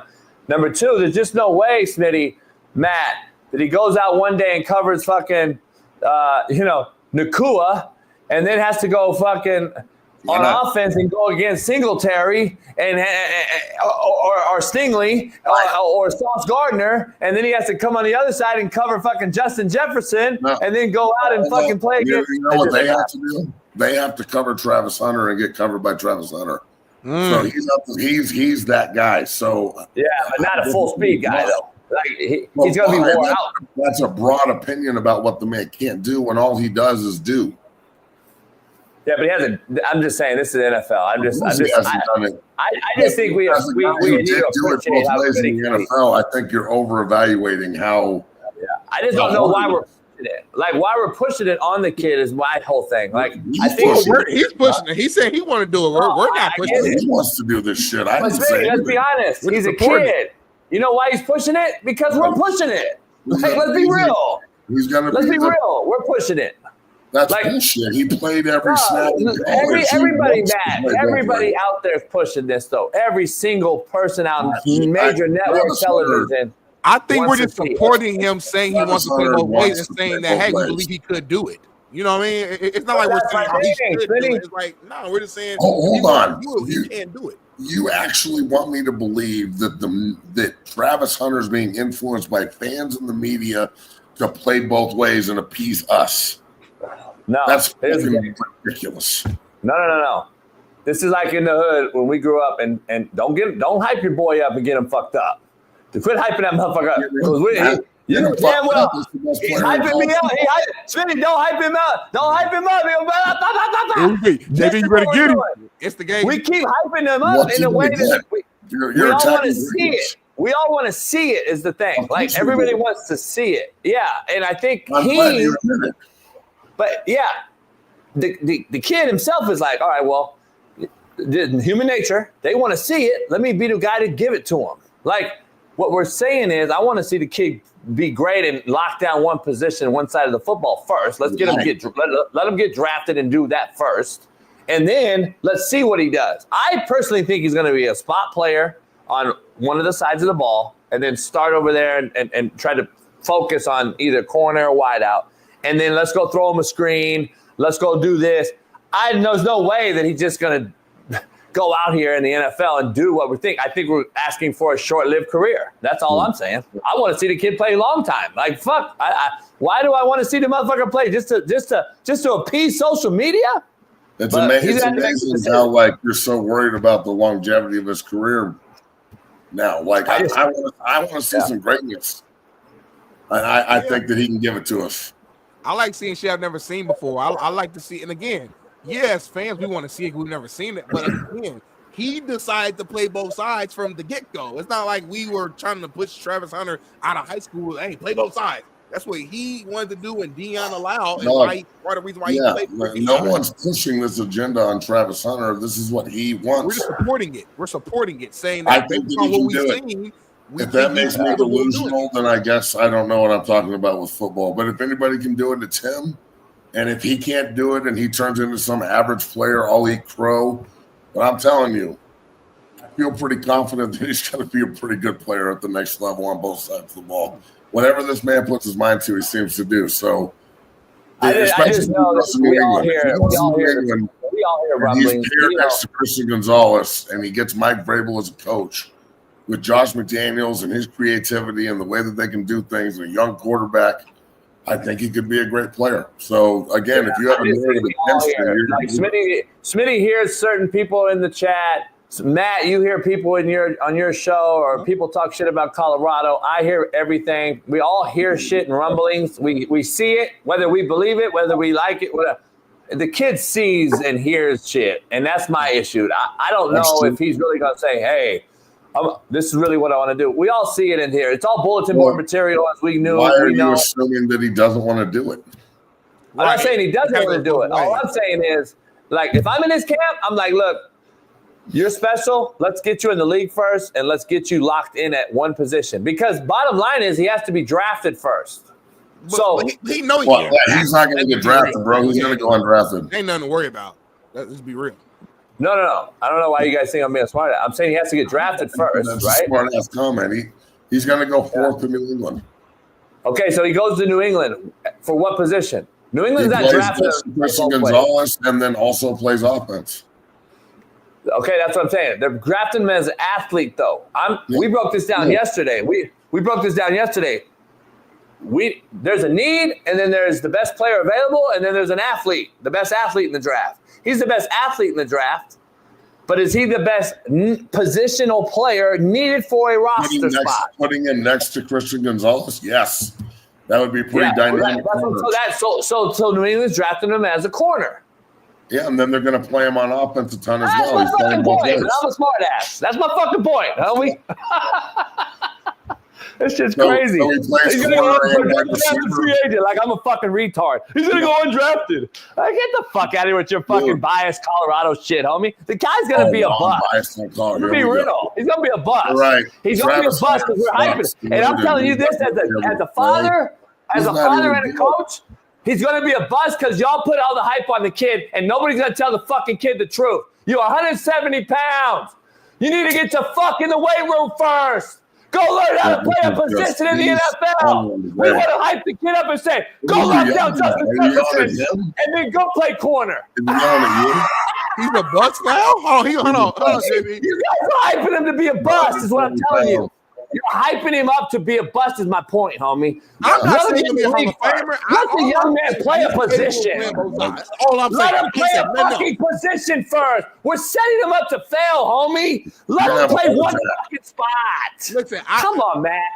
I believe he'll be. You're never going to convince me of this, Jay. And play a lot. I know, man, but let him get in the league first and get a fucking spot locked down. We know how great the kid is. Why are we hyping him up to play two fucking positions already? He hasn't played one down. He wants to play both ways. I get it. He's going to get drafted by somebody and do that. As a position. And then we will have a figure on if it worked or not. Yeah. All of this fucking back and forth, it's your opinion, it's mine. I'm basing this on the fact that I was in both meeting rooms for 4 years. I did both in practice for 4 years. I switched positions, and I thought it was a success. I have my pension after playing both ways and playing in games at guard and playing in games at 3 technique and nose tackle. I never did it in the same game, obviously. I'm not saying that it's productive. I'm saying that the possibility may be there for him to be a generational talent and play both ways for a while. It may be he might play both ways for 10 years. He might play both ways for a year. To your point, JB, maybe corner's his main spot. Just like the question. Maybe corner's his main spot. I'd imagine corner will be his main spot, and then he'll get 25, 30 plays on offense. If you play and 20 play 80, 85 plays. 20 a receiver, I think that's possible. Jordan Jefferson doesn't play every rep. Just let's be real. DK Metcalf doesn't play every rep. A.J. Brown doesn't play every rep. Justin Jefferson doesn't play every rep. Chase doesn't play every rep. Receivers rotate in packages. They get they're always tapping out, getting a play off. Backs always rotate. Offensive players rotate. Defensive players really, other than the defensive linemen, the linebackers are staying on. Your corners are usually staying on. Yeah. So if you pair him next to Christian Gonzalez, you have an open-minded head coach like Mike Vrabel. You have a creative offensive guru and Josh McDaniels who will really, I think, do a good job with Drake May instituting the Tom Brady run-first system. You play him 20, 25 snaps on offense. You get creative. You have a package. You let him go do his thing. Then you actually have a wide receiver threat in New England as well, something they haven't had since Randy fucking Moss, it seems. And then also you play him next to Christian Gonzalez on defense, and you have a dynamic corner duo. Here's the issue. I want to be clear. Dangerous, and he might get hurt, but this assumption that he's just going to suck because people don't like CU or don't like him. I mean, I think it's I want to be clear. Narrative to say he can't do it. I want to be clear. This is my issue. I want to be clear here. Like, first of all, anyone out here, all these fuckers in the chat think I'm wishing on this kid's demise is absolutely crazy. You know nothing about me, and you can ask any fucking player I've ever coached. First of all, would never do that. I'm not hoping for that. You guys in the chat that don't like Colorado or him may be doing it. I don't want to see that at all. There's the reason for my take. I want to see the motherfucker last 10, 20 years. When we saw Deion Sanders lock down corner and play and return punts, that was fucking pretty special, Smitty. He didn't go over to wideout until later and then said, we so special, let's spot his ass over here. But we're going to lock his ass. He's going to be our lockdown motherfucking guy who was so special and unique that we've never seen at the time. And then we had Darryl Green on another team in the same division. And we had a couple guys, Aeneas Williams. We had all these dudes that were like, fuck, these are freak of natures. But only Deion was returning kicks and clowning and doing all the shit. He was special. What's wrong with that? I get that we want to see we're fascinated with seeing this dude play both ways. I get we want to see him play both ways, but I'm just saying, I want to see the position that he gets drafted for first, lock that down, and I would love to see him go be special. He's still going to check your box, Smitty, something we haven't seen in a long time. He's going to go over there on offense, boom, boom, boom, or defense, wherever team takes some ass, and do his thing. I don't have no issue with that, but I actually wanted to sustain his career, not fucking rush it. That's all I'm saying. I just want to be clear out there to all the fucking dick riders. I almost feel like we're all saying the same exact fucking thing now when I actually look back. Like, and Matt, I don't want to speak for you, so correct me if I'm wrong. I don't think we're saying he's going to play 100% snaps, meaning he's just not going to leave the field. I'm never saying that. I just think he's going to play a decent amount on one side and then be a main focus on the other side, which is what JB I think you're saying too. So I get all that. What Messi says he plays both sides. Yeah. All I'm asking is what are we drafting him for? Like we broke it down yesterday. I guarantee you when he's drafted, it says wide receiver DB/DB on the bottom, so everybody can continue this shit. He's a football player. That's my point. That's what me and Smitty were arguing yesterday. Like, football players are the normal casual out here will not understand what we're saying, but a football player is very different than a guy that plays left tackle. He's a guy that plays the more you can do, baby. Hey man, I recruited this motherfucker because he's just a baller. And what position does he play? Where are we going to put him? We'll find a spot. He plays corner. Yeah, I'll find a place for his ass. He's a football player. There's not 11 football players on the field usually. I'm just so everybody knows. There's not 11 guys out there that are like, man. Think about like guys you would assign as football players in the NFL, like Ricard with Baltimore. If you don't know his story, that's football playing Jesse right there. That son of a bitch is a baller. The McClintock kid for the Chargers, just a football player. You know what I'm saying? Like, we don't know where he's going to go. We'll find a spot. So, if we broke down these top, I don't know if you Taysom Hill, I was going to say. Taysom Hill's football player. Now, there's not a lot of dual DB receivers, but I bet you this. I bet you if Travis Hunter comes in and has the success I think he's going to have, guys in the NFL fulfill challenge to be like, I can do that shit too. How much you want to bet it spurns an entire generation of kids that want to play both ways? Oh, for sure. Yeah, here's the thing. If Bailey, do you have the draft order picks, the teams? So Tennessee, I can see them actually taking him. Oh, but then I'm looking at the secondary at Tennessee. To me, their secondary is a little stronger than Cleveland's. But then I'm looking at Cleveland, and I think Cleveland's DBs are better than Cleveland's wideouts. So then I'm looking at that, and I'm just trying to be an evaluator. I'm like, okay, so does Cleveland take them as a wideout because their wideout room is not as strong as their DB room? But then Tennessee's DBs are better than Tennessee's wideouts. And I think their DBs are better than Cleveland's DBs. So, like, I'm just looking at these first few picks where Travis could go. The Giants need a QB, so I think that's number one. And then New England, as Matt's elated, he's saying, okay, New England's a 4. He thinks that's his prediction. I can see that as well. That's a huge get after you already locked down a quarterback in Drake May, who you think's the future franchise quarterback. Now I got a quarterback, then let me go get a future franchise lockdown corner. If that's the case, and the great receiver for Drake May. With Gonzalez, like you're saying, if he goes with Gonzalez and you got two lockdown guys, fuck, I think it's a huge get. I actually love that pick. Now, these other picks to me are trying to just get the best position or best possible football player. I like him in Jacksonville too. I ain't gonna lie to you. I like him in Jacksonville too. I think Trevor is a solid enough quarterback who can give him the ball on offense. Pairing with my man who's a young phenom, they got a receiver out there who balled last year. I'm having a brain fart. Whatever his name is, I think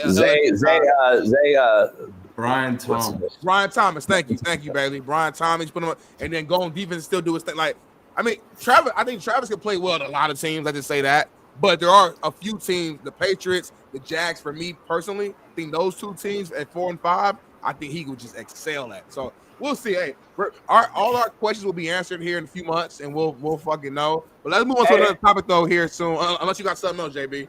I was just gonna ask Matt real quick because Matt could have Colorado, and I say Matt, Colorado and Matt. They could have actually two guys in the top 10, even top 5. I think Shador's either going to go to the Raiders at 6 or the Jets at 7. Yeah, I'm hearing a lot of Jets talk because it looks like he could fall right to 7. It's interesting. Replaces Aaron Rodgers. Aaron Rodgers either moves on to the Rams, Raiders. Who knows yet? We'll get to that later. But what are you thinking? He falls to the 7. You predicted he goes to the Jets. I want him to go to the Raiders. I want him to go to the Raiders personally because I want to see him play twice a year. You know, come to Denver every year, play Bo Nix. That's selfishly what I want to see. I think he could be a perfect quarterback for the Raiders. He's got swag. Vegas is a good city for him. He can do all the other shit he wants to do on top of being a guy that resurrects that franchise, hopefully under Pete Carroll. Now, being a Jet, if he goes to the Jets, I'm so worried about him going to the Jets because the Jets I love them. I played for them. But they're a fucking dumpster fire, and we know they are. Their management's terrible. Their ownership's terrible. They always fuck up first-rounders. They can't develop quarterbacks to save their life. They haven't had a good quarterback since fucking Mark Sanchez, and I don't even know if he was good. Chad Pennington, old noodle arm. Chad's my guy, but still, like, Chad could barely throw the ball down the field, and somehow, they fucked that up too. Just for 1 year, Brett Favre. Like, they got rid of a guy who won a playoff game. So the Jets are constantly mismanaging their first-round picks. They don't support. What did he get? Like an F grade? I think he's the only owner with an F grade. He's the only owner with an F grade. To your point. Yeah, he sucks. He sucks. So that's what, as a Jet fan and alum, bro. That'd be cool if he got drafted by the Jets. Until I realized that he got drafted by the Jets. And then it's like the fucking battle uphill here is real. Now, Garrett Wilson is a stud, and Breece Hall is a stud. The offensive line's got some questions. They really need to find out if Tyron Smith's going to keep playing, and if he is, like, can you actually block somebody this year at left tackle? They've got a good defense. I'm not saying they don't have players, but the way that they draft first-round quarterbacks and can't develop them, and they all seem to, like, do terrible, and then they leave, and they do a lot better when they leave. That really it really bothers the shit out of me. And there's part of me that just doesn't want him to go to the Jets to avoid that.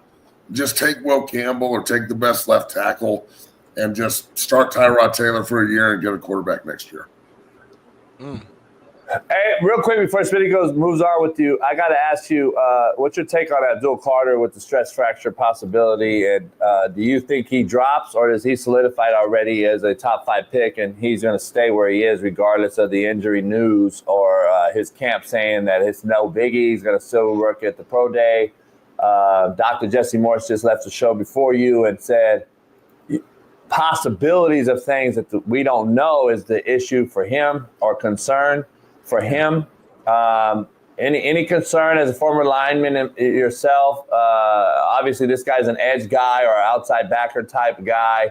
Do you see him being affected by a stress fracture? I've had one. I'm sure you probably have. It does spread over time if you keep putting weight on it.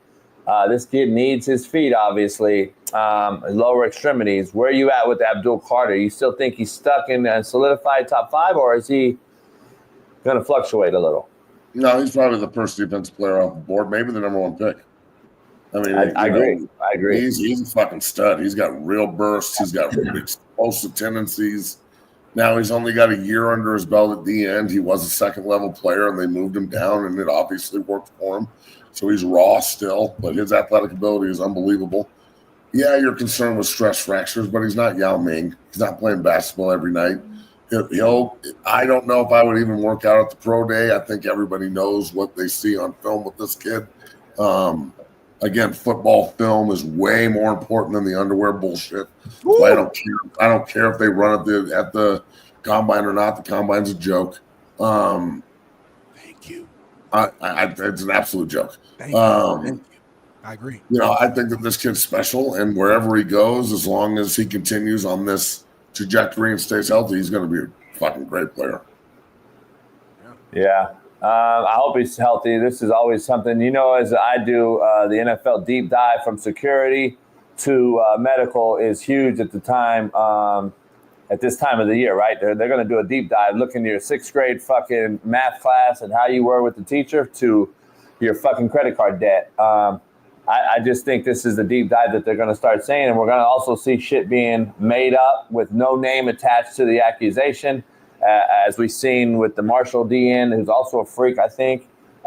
He's now defending him. Yeah, he's defending himself off what's going on off the deal.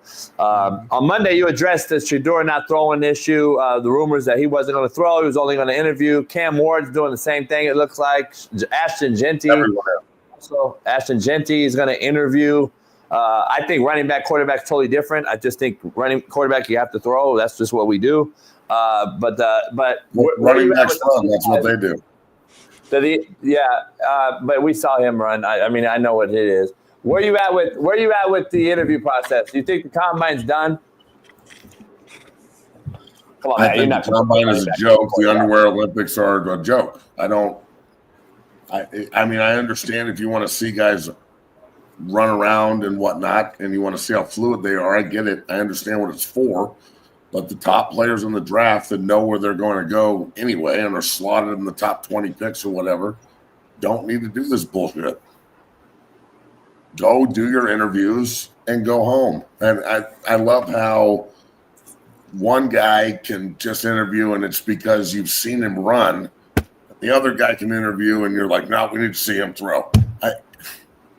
You'll see him throw pro day to his receivers. You'll see Gentry run and do his drills at Boise with his people. You'll see Carter go to Penn State and do his bag work and pass rush stuff in 40 at Penn State in his environment. You'll see Cam Ward go do it at Miami with his people in his environment. It's not soft. It's not stupid. It is smart. Football's a fucking business. I'm trying to put the best version of myself out there.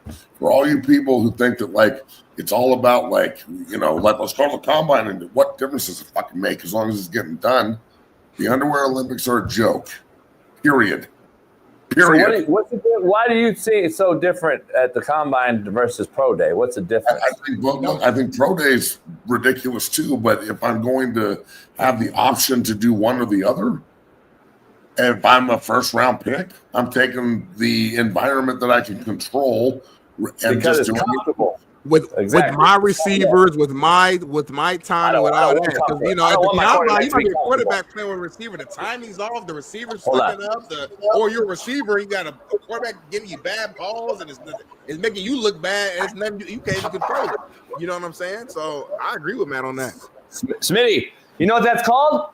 Playing in the fucking NFL at quarterback, homie, when it's high stress and everything ain't comfort. I want to see the quarterback being uncomfortable. Why the fuck do I want to see him at my home field with my wideouts that I know that I'm comfortable with? We're too soft, homie. We're too soft nowadays. We want everything so good for these guys. Show him. I want to see him hard. I want to see him uncomfortable. The fucking combine. I want to see him uncomfortable, homie. That's all I'm saying. Long list of guys that didn't work out of the combine. That's what I'm saying. This ain't new, man. This ain't new. I'm not saying that. I'm saying this is why I clarified last week. This is different for quarterbacks, homie. Why are NFL head coaches saying the same shit I'm saying? I'm just a hater, right? No, I want to see this motherfucker throw the ball in an uncomfortable scenario. This is why quarterback positions are so fucking shitty now. He just played 4 years of college football. Go evaluate it.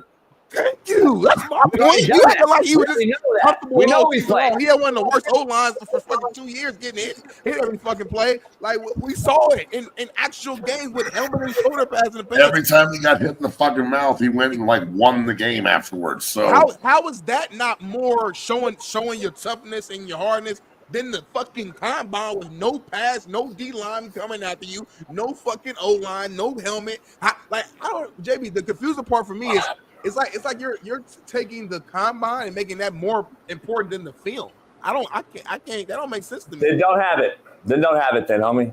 This is the I last agree. thing. I don't think they should have it. But here's the reason I say that is the last time I saw him, he looked fucking god awful against BYU. I didn't see him in a Shrine game. Yeah, I didn't true. see him fucking play. I haven't seen him do anything since that game. That's why I want to see it. But what do I know? All you chat fucks know more than me. You all know more than me, chat. JB. I get it. I get all that. What do you want him to go play in the fucking spring league? No, I'm saying I get all that. But he hasn't done anything since that last time I saw him. I'm about to give him, Matt, how many millions of dollars, homie. I want to see what the fuck he's supposed to do for me. That's all. And he's go to pro day where every fucking GM will be and evaluate what you see.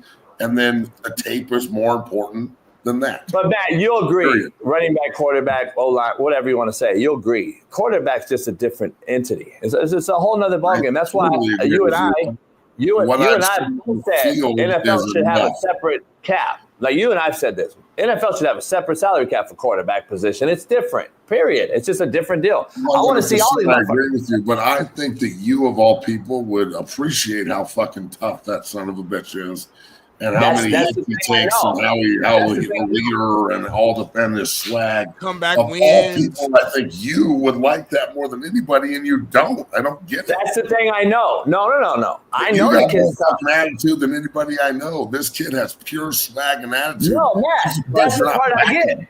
That's the part, the evaluating part, that if I'm evaluating, that's the number one thing that pops off at me. So I know in pads, he can take an ass kicking. He can take an ass kicking and get up. So I know that. That's the part I wanted to see as an evaluator. Now I want to see this motherfucker throw on rhythm, hit his third step, and get the ball out. I want to see that. He's got a 74% completion percentage, dog. That's all he does. But that's a difference. Like, that's why Mike McDaniel, who I don't even like, said the same thing. I need to see his intangibles in person. I need to see this guy in person. I want to see his feet, his hips. I want to see his arm pop off the ball. It's different than film. I want to see little things like that. If we're going to have a combine, then we should honor it. That's all I'm saying. I want to see the quarterbacks throw. I don't give a fuck about the idiots in the chat about black and white. I want to see every fucking quarterback. I don't give a fuck if you're Indian, red dot, throw the ball. I want to see everybody throw the ball. So this is what's going to happen. Jackson Dart's going to go out in this combine at 5'11", 6 foot. He's going to fucking, oh, shit, he should move up the rankings now because two other guys didn't throw, right? We see it every year. Yeah, but we see it every year. And then what's going to happen is he ain't going to move up. Right. He's not going to move up. He's going. But then why did he throw? See what I'm saying? No, why did he throw? And why did this guy's not? That's my whole point in this whole thing. Because That's all I'm saying. Cam Ward and Shedeur Sanders don't need to throw at the combine to achieve the goal that they set. Thank you. Again, that's simple though. It's that simple. They're limiting their liability. Come on, JB. Business. It's a fucking business decision. They're just doing interviews and they're going to a controlled environment to throw. That's it. And in a year from now, when they're both successful pros, no one will give a fuck. And if they fail, it's not going to be because they didn't throw at the combine. And there's some guys who maybe projected let's say early second round guys who get invited to the combine and they actually can help their stock and might make it to the first round or whatever the case may be. But if you're a guy like a Cam Ward, Travis Hunter, Shedeur, these guys know they're top of the top. So to Matt's point, it's like they don't need to do it. I'm not saying the combine is not good for anybody at all. All I'm saying is, why not? If you're so good, Why not? That's what you do. You throw. Like D Jones in the chat just said some of the dumbest shit ever. He said we were talking in circles. Yeah. D Jones said them throwing only lowers their stock. Then why are they fucking playing quarterback? Like, dog, this shit is unbelievable. Some of the shit I hear. It's just crazy. What he's saying is, like, let's say for whatever reason they have an off day. For whatever reason, it could be again receivers that whatever reason. Oh, you mean like quarterback play? That's what happens. I'm saying, listen, JB. Right now, they're projected to be the top picks. So the only way you could go is down. You can't be drafted higher than 1 or drafted higher than 2 or whatever. So the only way you can really go is down. So they're like, shit, I'm good where I'm at. It's almost like playing blackjack, homie, and you got fucking 20 right now. And it's like, are you gonna say, hit me again? Fuck no, I'm stopping at I'm at 20. I'm good. I ain't trying to go. You feel me, man? I'm at 20, homie. Yes. I ain't going to 25. I'll probably sit on 18. Yep. Right. Fuck around with 17, maybe. Like, I'll sit on 17 too. That motherfucker should. He's gonna pull a queen, and we're all gonna win. Right. Come on, JB. You know the game. Yeah. Let me move on to. That's why I love this video with you guys. All right, it's okay. You're wrong. We're going back to college. I guess the combine still. Will Johnson, who we know played in Michigan, calls the 12-team college football playoff a watered-down title and says it needs to go back to 4 teams. Check this out. I would say, go back to 4. I think it's a little watered down now, but that's it. You listen to that show? I can't disagree with him. It got a little boring. I didn't really watch the national title, I'm not going to lie. They need to be done with college football before the NFL playoffs start. Fuck. That's a joke. Once the NFL playoffs started, I just didn't care anymore. Like, when's on Monday night after the Sunday wild card round, I was almost like football fatigued out. I'm not saying, look, I love football games, but the bull fight stuff, that needs to go away. Like, the national title should be the only place that they, like, just rotate Fiesta, Rose, or whatever. Like, either just play the Final Four and the national title at both sites, but, like, the first round being, or the second round being at bowl, like, what the fuck? Just play them at home. Especially now going to 16 teams and all the 4 teams in from each conference and all that. Just play at least the first 2 or 3 rounds at home. Like, just have home games. That, number one, will make it better. But they need to speed it up. They can't take a week and a half off. Like, they need to speed the process up and cut some of the fucking history and all the bowl game bullshit out and make sure they are done with college football. Like, play the national title game Friday night before Saturday fucking wildcard weekend kicks off. That would be a fucking hit. Everybody will watch that. It's leading into the NFL playoffs. College football's over, and bam, we're into the NFL playoffs. But I thought it was a little boring, and the ratings were down, and then you add all these shit ball games, man. An 8-seed win, but then all the top seeds that got buys all lost, and it was just. It didn't look like it looks like they need to get rid of that. Like, Boise didn't deserve a bye, Arizona State didn't deserve a bye. They should have just got in. So yeah, it's a joke. I think you had 40. You had like 40 shit no-name bowl games in this whole thing. It's a joke. Like, who watched that? Nobody. It's a joke. I think it's a joke. It's almost play like an NIT tournament rather than these shit bowl games too. It's just a joke. The whole thing's watered down. If you don't see that, then you just can't see football. All that's killing me right now is you put all this into it. You have all these important games and this important season, and you get done with senior day, and you had a great year. And if you don't go to the playoff, it just doesn't feel the same. No one gives a shit about the bowl games. Like, I'm glad to see you went to the Alamo Bowl, the best bowl game you can go to, other than maybe Holiday that's not tournament. But it was lackluster, and they got fucking smoked, and, like, it just was like, eh. There are other bowl games where, like, you're just, like, watching it, and you're like, man, I know the kids are playing hard, and it's awesome for the guys that are on the field. But if you're an NFL prospect, you can't risk it. Like, you need to go you need to maybe not play. And that sucks. I don't want guys not to play. I want guys to play. Like, especially if they're getting paid. And I know JB said this. If you're getting paid, like, it's got to fucking mean something more to the people doing the ball game. It's got to mean something more to the player. Like, I want everybody to play, man, but fuck. Like, it's just the product at the end of the year for some reason. Back in the day, bro, the bowl games used to be the shit. Like, when I was playing, like, if you went to a bowl game, that was a disaster. You know what I'm saying? Like, and when you win, it was a big deal. It was a fucking big deal. 4 teams are special. I like 4 teams. And now it doesn't mean shit.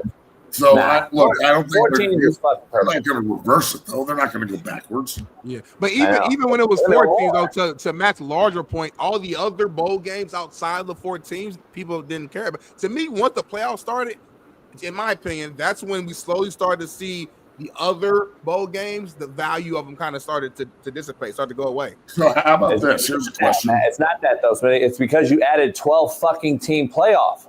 I'm saying before that, though, in my opinion, the other bowl games did not matter. All we cared about for real was the playoff scene. So whether it was 4, 8, 12, whoever.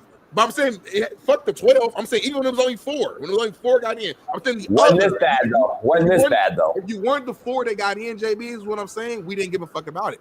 So what if we did this? What if we stopped with this 6-6, 7-5 good year shit? If you don't win 8 games. If you don't win 8 games, you don't get to play that. Yeah, I like that. Cut 15 of the bowl games off.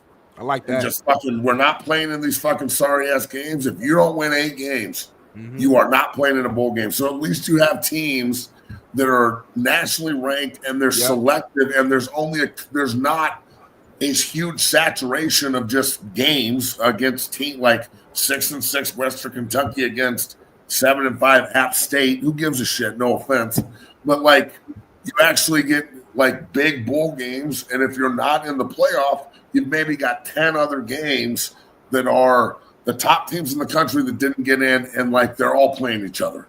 Right. But if you don't win 8 games, you don't get in. The problem is these athletic departments and these ADs need that revenue, though, to be in those shithole games. That's the problem. They need it for their smaller sports, women's softball, soccer.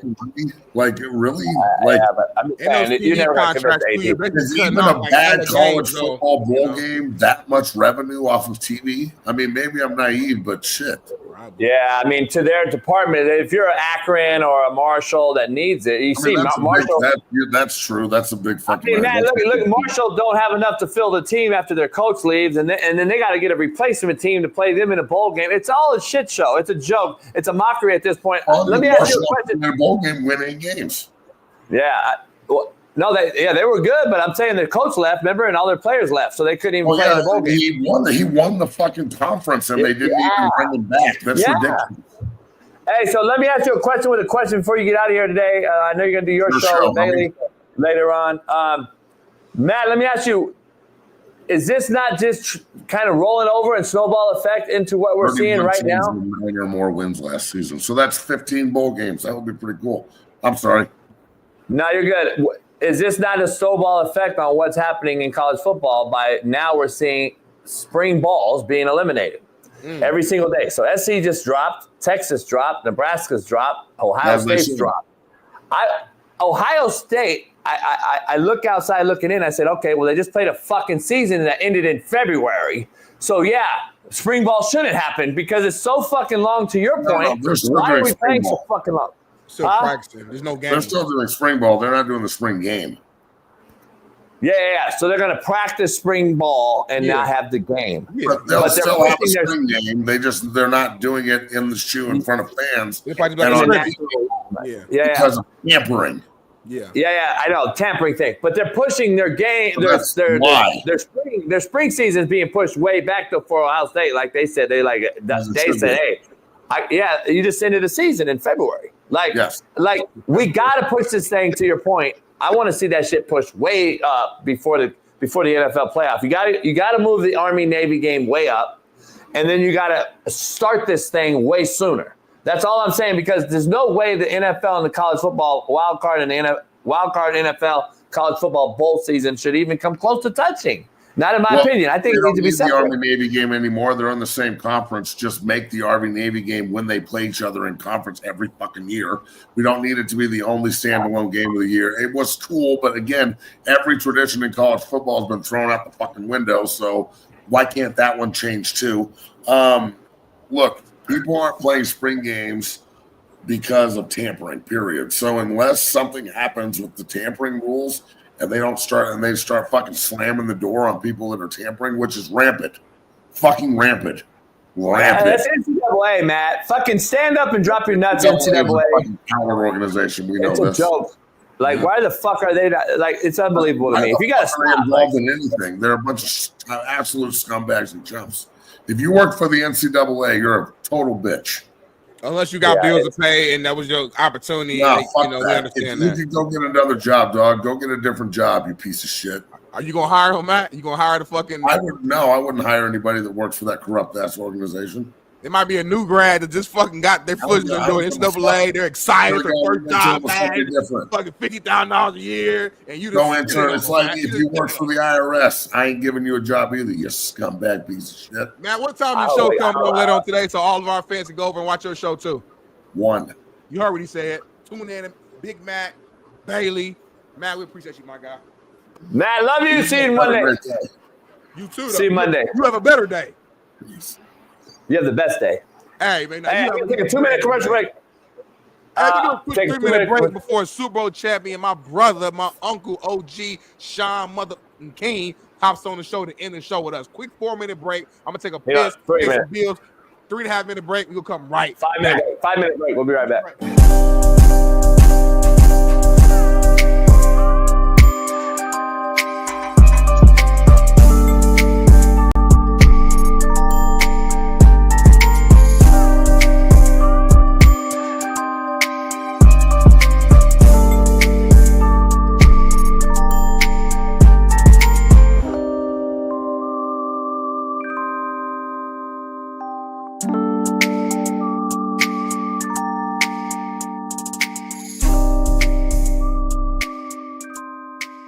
Phil says its plan is to put baby, an electronic system to measure first downs into motion this upcoming regular season. I remember we talked about this, I think, with Steve. Every year. We talked about this with Steve though a while back. No, I think Steve, if I'm not mistaken, was the guy who actually feels like this should have been done, if I'm not mistaken. Maybe I'm getting confused with another guest, but I'm pretty sure Steve was like, hey, it's 2025. It's like, at this point, we should be able to have an electrical system.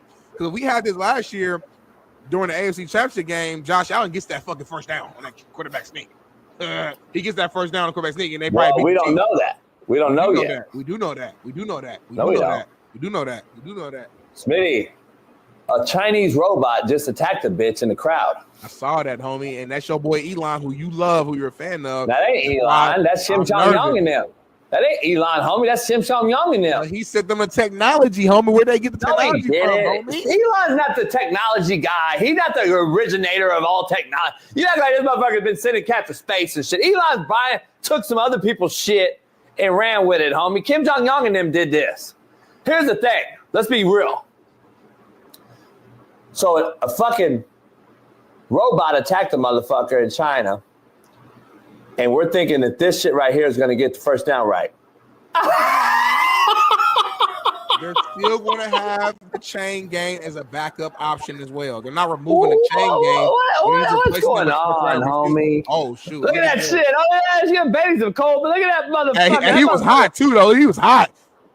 Hey, the robot, he looked like AB. Looked like AB. I thought it was Antonio Brown. Hey, the robot said, motherfucker, you better stop yelling in my ear. Look like AB, huh? That's super racist. That's like you, like. Why is that racist? AB right there, homie. Who? The robot? Yeah. Oh, shit. Damn. What about the robot look like, AB? I'm just curious. Just like from the back view, homie. He looked like I'm just looking at him. What specifically about him looks like reminds you of AB? The vest. He wears the vest a lot, and he got he had something on his head. I mean, that's what I saw. None on his head. And none on his head. Yeah, he got a little string. Like. That's the robot. That's the head. That's the robot.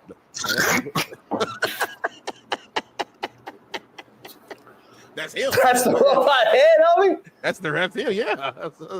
I didn't know. I thought he had a bandana on. I thought they were making it like human, homie. Why you got a vest on then?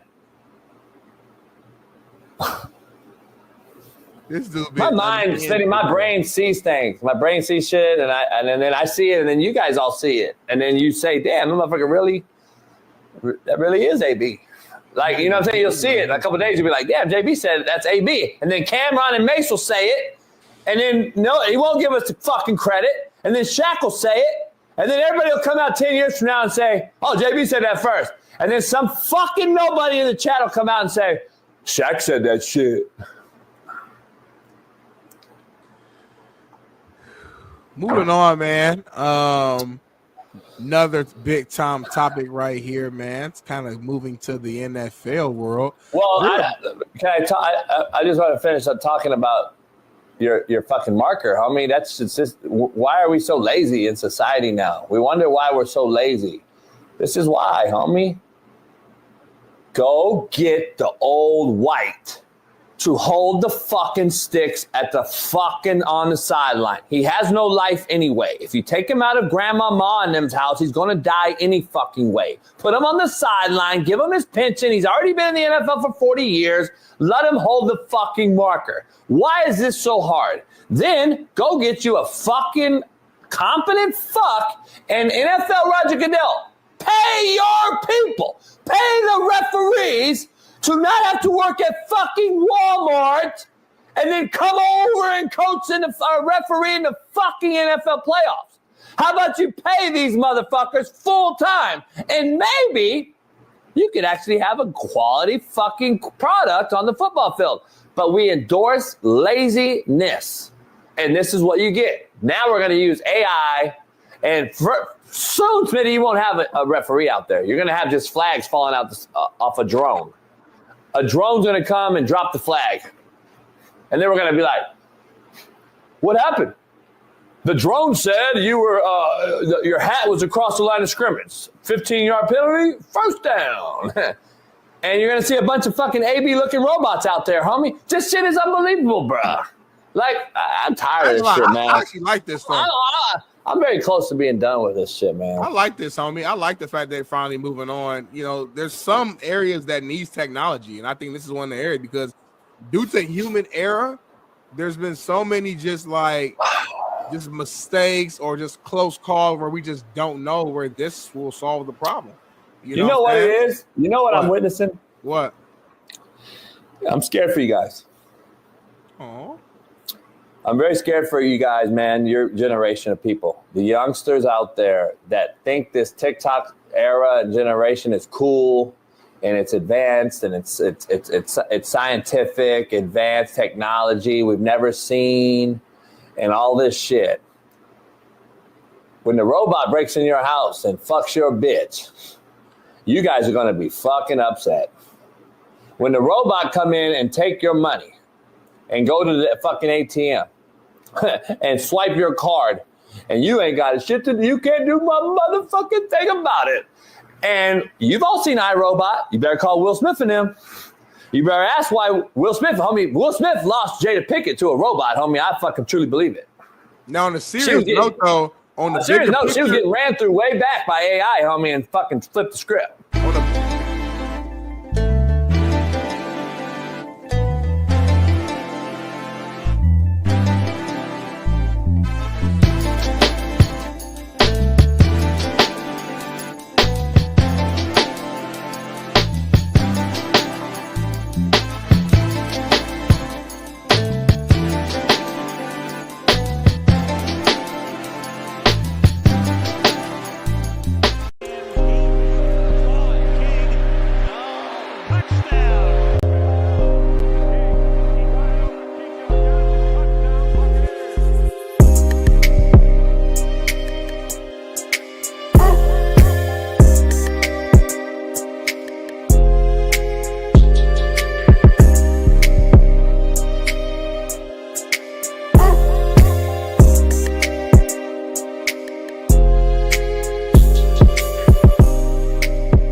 Yeah, we are in the building. Tulane greatest, Tulane finest. Our main man, Tampa Bay Buccaneer, Shaun King, joins the show on this Free Game Friday, Shaun. Shaun, you're a knower of all things, Shaun. I got to ask you. You know a little bit. Steph Curry dropped 56 last night, season high, 12 threes. He's still doing Steph Curry things. Steph Curry's legacy, in my opinion, is going to be better than LeBron James. What's your take about that? What's your take on that? What's your take about that? I'll say this. Oh, man. Here's the one thing about resumes. They're never finished until you're done. Ooh. And I think what we're seeing from Steph is this the first time I think in the last, I think it's fair to say 2 years where he feels like when he looks at the landscape of the NBA, they've got the team that, if it falls right, can win another one. And if they can win another one, okay, now it's a legit conversation that we're starting to have. Because Bron has, 4 and Steph has 3? 4-4. 4-4. So now if he gets one in front of Bron, I mean, now you kind of got something to match Bron's longevity.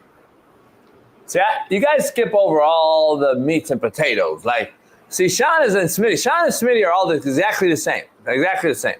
Oh, okay. You guys, you want to eat the sauces, but you don't want to see how it's made. Like, you just I want to taste it, it's fire, and I know Shaun likes swine. So I want to be clear. I want to make sure here. So the fact that he was on one team forever, the fact that he's actually beat this other guy head-to-head more than he's beaten him, don't matter at all. It just comes down to the guys jump from team to team to team, chasing super teams at that. And now because he's 40 and simply because of longevity, we think he's one of the best ever. I think it's so overhyped. He's the most overrated, overhyped superstar that I've ever discovered. Well, listen, if you ask me, would I rather start a team with Steph Curry or LeBron James? I mean, I like Steph Curry's demeanor and earlier maturation more than I like LeBron's superior athletic ability. But if we're being honest, if you ask the casual fan, and when you're talking about a resume, it's not the die-hard, hardcore people that matter. It's the casual fan. If you walk in any mall in America and you ask right now, who's the better basketball player career-wise, Steph Curry, LeBron James, 85% of the casual people don't say LeBron James. Now, if you can combat that with Steph just won his 5th championship and LeBron only has 4, and Steph has won them all in Golden State, now the argument has a little more substance to the casual observer. That's all I'm saying, boss. But Smitty and Shaun, here's the thing. 99% of the NBA player will say Kobe's better than LeBron. But 100% of that casual fans say LeBron's better. That's my point. That's not true. It is true. The players know Kobe's better. They all say it. They've been saying that. Just with Matt Barnes Monday, they all said it. Bullshit. They all say it. Here's the one thing about Jordan that makes him what's not true? What's not true about it? The one thing about Jordan that makes him the greatest professional athlete in history, regardless of sport, is the admiration and adulation of his peers. You hear more people that played against Jordan personally verbalizing how in awe they were of the different things that he did. And these are guys that were elite competitors. Same with Kobe. No. Kobe they're doing it right now. No, Kobe doesn't have near the canvas of guys that Jordan does that will tell you specific moments where I wouldn't even trash talk Jordan anymore after this happened. No, they're saying the same exact thing about Kobe. People fear Kobe. I'm not saying it's at the same level as Joe. I'm not going to argue with that, Shaun, but there's a lot of people who tell stories about. That's all you see online is podcasts for It's literally the same. So let me ask you guys this. Here's the one fascinating thing about Kobe. Yeah. Kobe became better after he stopped playing. Just from a narrative standpoint. People didn't really fuck with Kobe while they played. It got worse. Because they hated him because they were scared of him. No. It started with the Shaq about the narrative, the story of like he became like a girl dad and doing blood. It was you saw a softer Kobe before he It passed didn't enhance his resume, but it definitely broadened his scope of love. I actually agree with that. Let's be real. When fucking Nash beat him out on the MVPs that had no business doing, and Kobe's fighting a case and back and forth from Denver, and let's be real, that shattered his he would be clear cut the number 2 if we're gonna talk about, or 1A and 1B, like all these other guys are coming out now and saying, from T-Mac to AI to I'm with Matt and Stack on Mondays, dog. They all talk about this. Kobe and Jordan are in their own fucking league. And that's just fact. That's been said by every major NBA player since and now. Kobe and Jordan. You want to say Jordan's 1A? Kobe's 1B then. And that's just what it is. I'm not arguing with your rankings, but you said the truth, and then you tried to turn the truth into a lie. You said Kobe was 2. I'm cool with that. Jordan came out with Come Fly With Me before he ever won a championship, and it was peers in the NBA talking about how great he was. You got to put Jordan. Yeah, Jordan got to be above Kobe. Listen, I love him. Even though Kobe is my Jordan because I'm a little younger, right? But why are you guys flipping my shit though? I said Kobe versus LeBron. Y'all jumping on this Jordan Kobe kick. I said Kobe's better than LeBron. That's not an argument. Why is that being switched around? It started with Steph Curry. It started with Steph Curry versus LeBron. Yeah. I want to go back to that. First, because we got all over the place. I love Steph. Right. I love Steph. But there's no way in hell we're saying Steph Curry's resume, career, anything is better than LeBron. And I love Steph. You ask me who do I prefer to watch or have on my team, I prefer a Steph because it's playing style. But there's nothing else. I guess to Shaun Key's point, the only thing he could pass him up on is rings. That's it. There's nothing else. He's never been a better defender. There are two sides of the ball, y'all. Not even close to prime LeBron defender. He's not even touching that. He won't touch him in all-time scoring points. He won't touch him in the rebound. He won't touch him in any He ain't no scrub defender. He ain't no scrub defender. Even if you cut out the last, the extra years that LeBron has had, and you did 17 versus 17 or whatever, you know what I'm saying? That you matched it up. He's not touching LeBron in any of those categories. And we never put Steph in the GOAT conversation. We put him in top 10. We don't. But that's why I'm bringing it up. That's why I'm bringing it up. We don't. Casual fans who are sitting out here, and I'm going to say we overall, just don't do it. It's the same exact narrative in Kobe and LeBron. We just skipped over the fact because today, I want to be clear here. You and I come on this show with Shaun, and we're sitting here talking about Tom Brady's the GOAT because guess what? Mahomes couldn't beat him. Does Curry not dominate LeBron in a fucking championship game since they played head-to-head? And that don't matter to you in basketball, but it does in football? Context matters. Yeah. Context matters. Context. Yeah, but exactly. Matters. Exactly. One guy's played on 4 fucking teams. One guy's been on 1 team. Matters. The first time they win against each other, Golden State's first ring, they won in 6 games. Here we go. They lost both Kevin Love and Kevin Love was already hurt, and they lost Kyrie Irving in game 1. I'm not making an excuse. I'm giving you actual facts. LeBron and Golden State lost Draymond Green. Draymond Green got kicked out, and they got 3-1. There's context too, homie. All young. I know hoop too, homie. So Draymond gets kicked out, loses the game. They're up 3-1, homie. Where's that context at? You gonna mention that too? So I'm not there yet. I'm not there yet. But Draymond missed 1 game though. The momentum shifted. You are correct, but they were still down 3-1. They had to win 3 games in a row against a team that just went 73-9. People were saying it's the greatest team You're incorrect, sir. Ever. You're incorrect, sir. You're incorrect, sir. They went 3 in a row. Smitty, You're incorrect, sir. So Smitty, let me ask you this. Shaun, can you please let him know the time that he was kicked out of the other game, though, is why they lost that game, and that game the series was over. And then he got left the next game, so he missed a game and a half, which they would have won the series, homie. There's your context, Mr. Context guy. They still won 3 in a row. it's like historically in They won the football. 180. And they got Steph. They didn't kick Steph out. We don't argue with the arguments about Steph and LeBron. You bringing up Draymond. I'm sorry, Sean. Let our guest speak. Let our guest speak. Go ahead. Let our guest speak, Darnell. I'm sorry, Sean. Listen, revisionist history, a mofo.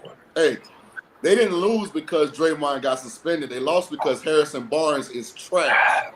Harrison Barnes shot like the basket was moving for the remainder of that series, and that's why they lost. But let me say this. And what they do after the series? Who they call up, Sean? KD. Come on now, keep going. But to your point though, and here's why when you're digging for oil, sometimes you got to dig deeper than the surface to actually hit gold. Correct. The one argument where Steph is going to have a legitimate, solid foundation. His first set of titles with a core of Iguodala, Klay Thompson, Draymond Green. His next set of titles was when they added Durant. Now, if he comes back and gives Jimmy Butler something that he couldn't get in Minnesota, Chicago, Philadelphia, or Miami, this will be the third guy now that had to come to Steph to get a title. Because Iguodala couldn't win one in Philly. KD couldn't win one in OKC, hadn't won one since. This is my point. Butler now gets there, and that's this is my point. If they win it this year, now the argument kind of takes on like a different. It doesn't kind of, Sean. See, we keep with the finagling. It ain't kind of, homie. Ain't nobody went to LeBron and won a title. Nobody. It's not kind of. Like, Smitty don't see that shit. He sees 20 years of a guy who holds all these records because of longevity and says he's the GOAT. The longevity, Come homie. on, homie. Yeah, it is. Great. It is. It's so weird. I'm not. Y'all know I'm not a LeBron guy. Anybody watch the show? Y'all know I'm not. I'm team. Well, you GOAT. defend anybody, so it don't matter. I'm not. I'm team. I ain't no defend anybody. Just when we say nonsense, it's like again, it makes our show lose credibility. I haven't said one thing that's not fact. I haven't said one thing that's not fact. I like Steph more. I like LeBron. But there's no rule. I haven't said one thing that's not fact. That's like saying Isaiah. Okay, let me ask you this, JB. Isaiah Thomas, is he better than Jordan? Because he beat Jordan more than Jordan beat him? Is Isaiah Thomas better than Jordan? Early in his career, yes. yes. But better than Jordan. Jordan surpassed him, homie.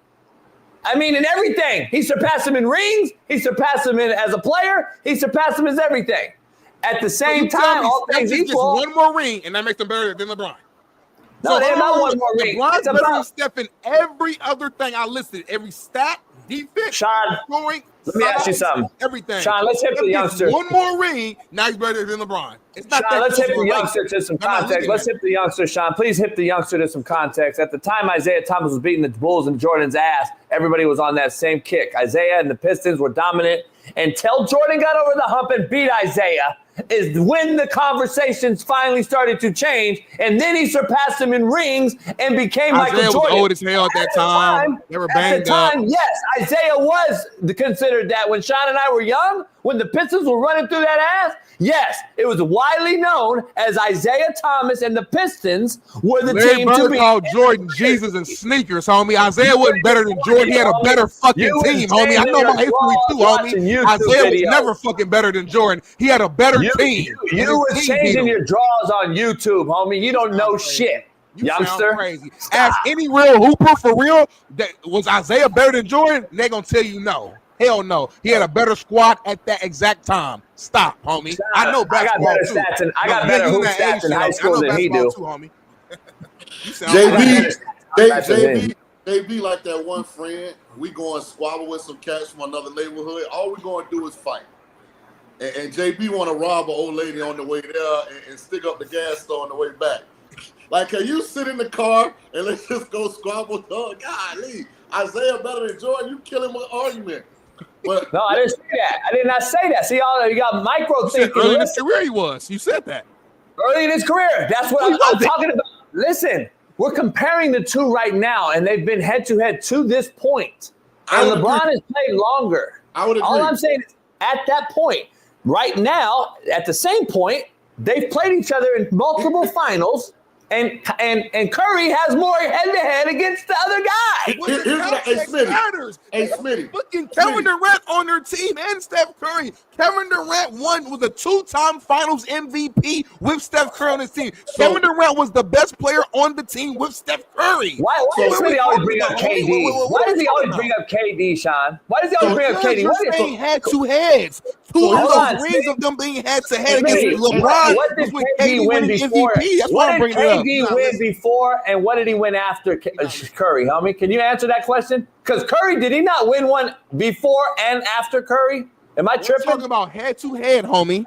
That's what you said. You keep bringing up KD, homie. Yes, why? Lord Jesus. The bottom line is Curry won with them and without him. He's won both ways. You said head-to-head. I'm talking about the times that LeBron and Steph saw each other in the finals. It was 4 times. 2 times without KD, 2 times with KD. The 2 times without KD, they split. The first time they won, he lost Kevin Love and Kyrie Irving at the beginning of the series, had nobody. The second time Cleveland won, they came back down 3-1. The next 2 times they had Kevin Durant, who won Finals MVP. That's all. That's why does he keep bringing up players? I don't understand why he keeps. He's making my argument, Sean. This micro thinker is not realizing that players are going to Steph Curry. Steph Curry's not going to them. What does that so hard to understand for you?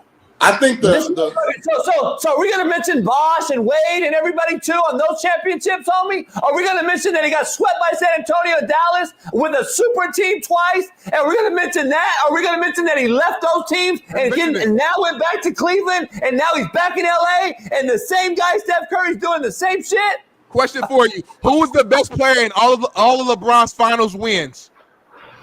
Who was the best player in all of LeBron's Finals wins? Dwayne Wade, his 4 rings. Who was the best player in his 4? Dwayne Wade. Again, when people say stupid shit on the show, I gotta push back because it takes away our credibility on the show. Sean, go ahead, talk, Sean. I know you had something to say. Yeah, go ahead, Sean, because I'm cooking him. I just think the relevance of the topic is that people have kind of forgotten that right now, Bron's only peer, in my opinion, from an accomplishment standpoint, is Steph Curry. There's no other active NBA player that's anywhere close from an accomplishment standpoint. And so my point was, if Steph can take Jimmy Butler to somewhere Jimmy Butler's never been, which is NBA champion, I think it does kind of reopen the argument about who's had the more productive career between Bron and Steph. I just think it's a fair conversation. You might still do all the research and go through all the data and still think it's LeBron, but it's at least a valid conversation if Golden State wins this year and he gives Butler a title. I think I'm not joking with the conversation. I'm not playing around. See, they didn't think I'm fucking trolling. I'm fucking dead ass serious. This is a great conversation. I don't know why Steph gets shitted on in this conversation. It's literally a conversation. People go to him to win. He don't go nowhere. That has to carry weight. If it doesn't carry weight, we're fucking smoking crack. This guy's chasing rings, homie. LeBron's chasing rings and super team after super team. I will say this. As these guys retire and their careers get further and further away, people will look back on Steph Curry's commitment to Golden State and the fact that guys did come to Golden State, which is not a big market, to play with him. And I'm telling you, if he wins this title with Jimmy Butler, it's going to look different in the rearview mirror. Not saying anything's going to be taken away from Bron, but Steph's success, I think, is going to become more applauded the further removed we get from it, especially in an era when all of his peers, and I'm talking capitalized ALL, we're moving around trying to get together and create super teams, and Steph just say, "No, I'm going to chill right here, baby. We're going to get it cracking. If y'all want to come to us, cool, but we ain't going nowhere." Just like Kobe did. That's why I don't get the whole thing. I just don't really get it. I love Steph. Anyway. Steph was blessed with, he had a great GM who drafted basically a super team within it. So it was great. He played with 2 of the Hall of Famers. I agree with Smitty. Draymond's the Hall of Famer, Steph's the Hall of Famer, Clay's the Hall of Famer. And then he had other guys like Iguodala who got jersey retired. So he just had a great GM. So he didn't need to leave good situation. But again, I love a player who stayed with their team. I love Steph. Steph's a top 10 all-time player. What's going on, little man? You see how Smitty did that, Son? You see how Smitty tried to give the credit to the GM. Say Steph Curry number 1.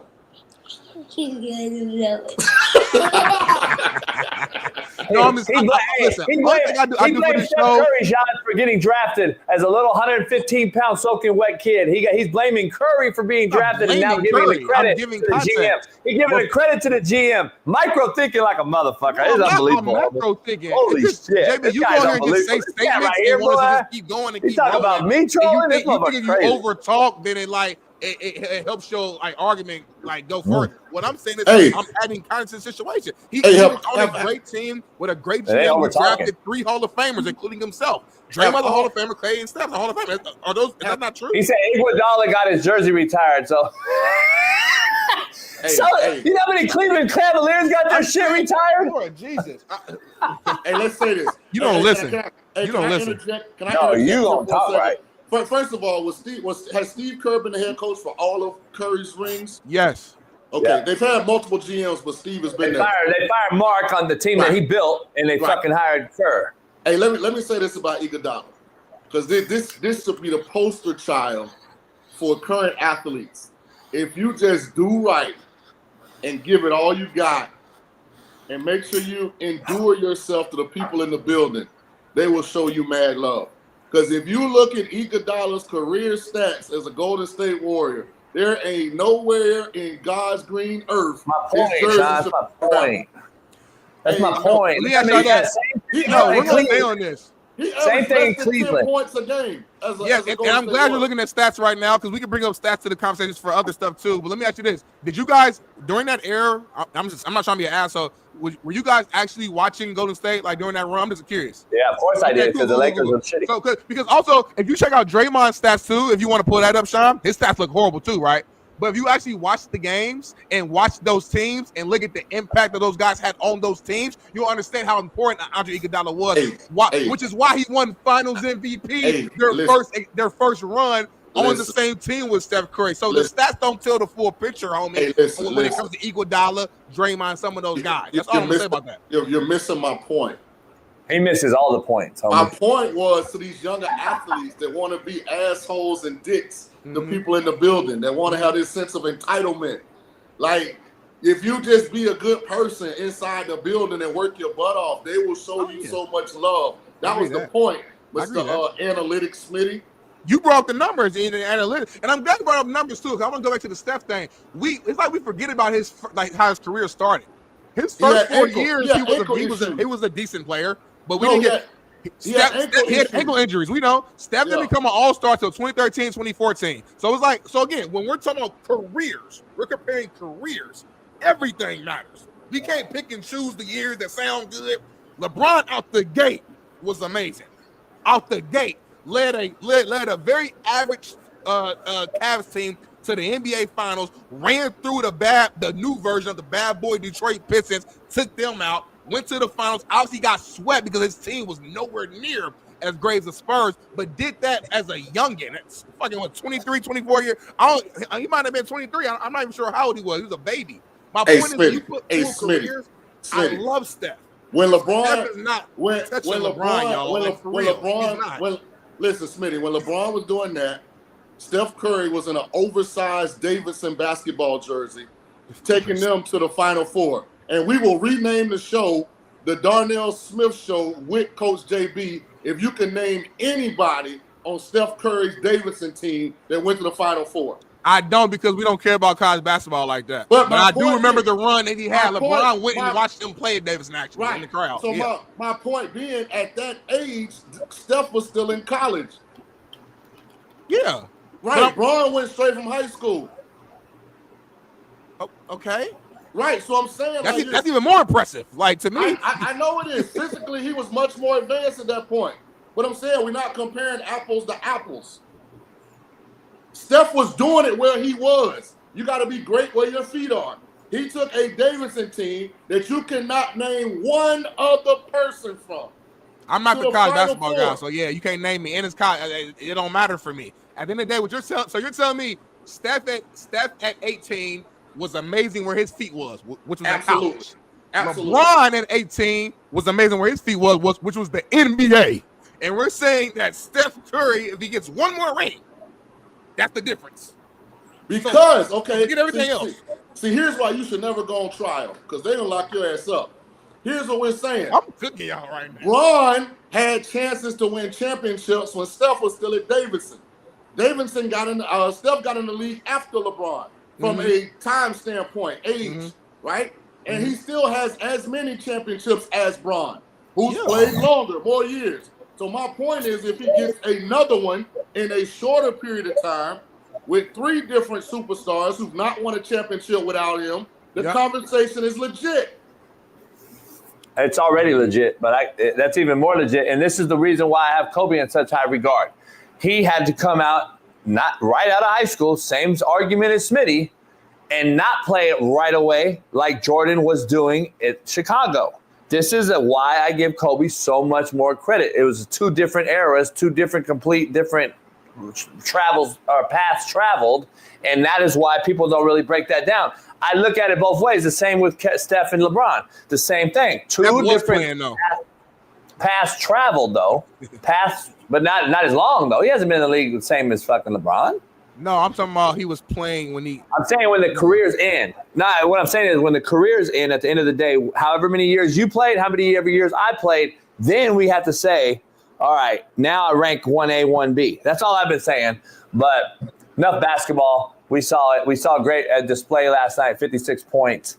And speaking of LeBron and the Lakers, though, Anthony Edwards got booted out of that game, and then there's some discussion out there that he should be face of the league. Smitty, I don't know what your take is on Anthony Edwards. The NBA is getting riled down to the playoffs as we get closer and closer. Lakers are looking like they could be down there. I think they're 6-2 with Luka on the roster. AD's out, so right now they look like they won the trade. I know I want to get Shaun's take on that, but is Anthony Edwards possibly the face of this league?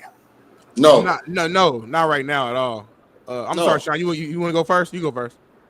I mean, has the face of the league ever been from a small market team? No. I mean, Cleveland. Maybe A-Rod ownership group getting approved to buy the Timberwolves, may in some way create like some interest outside of the actual like Timberwolves fan base. But I mean, it's so, I hate to say it, just like Shai Gilgeous-Alexander has to get out of Oklahoma City to become a box office star. I think Anthony Edwards is gonna have to get out of Minnesota to really become a superstar. I think he just has to win. So like Anthony Edwards is my favorite player in the league. I like his mentality. He plays hard. He tries to play every single night. You know what I'm saying? He's just fun to watch. He passes the eye test as far as athleticism and how he plays the game. But he has to win. He hasn't won nothing. He hasn't done anything in order to become the face yet. His stats look good. His numbers look good. We see the potential. But every face of a league had to win.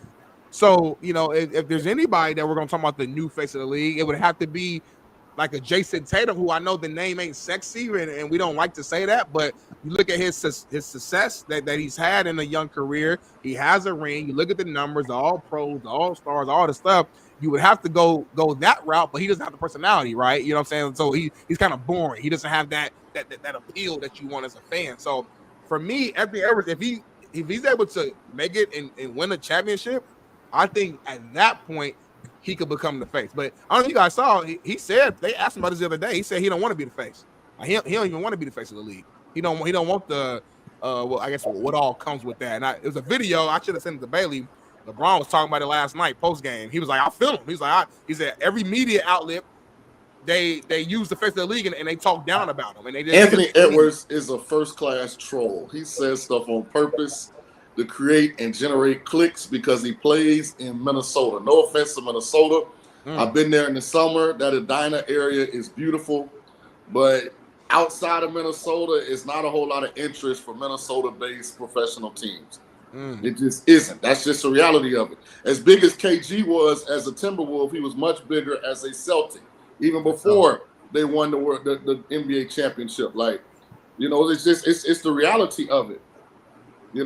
As big as Bron was in Cleveland, he was never bigger than he was in Miami. And then when he upgraded to LA, he's never been bigger than he is now that he's in LA. Like, it's just weird. The market matters from a celebrity standpoint in NBA basketball. Shai Gilgeous-Alexander is so freaking good. And I guarantee 50% of the casual NBA fans have not seen him play this year. Nah, that's a good point.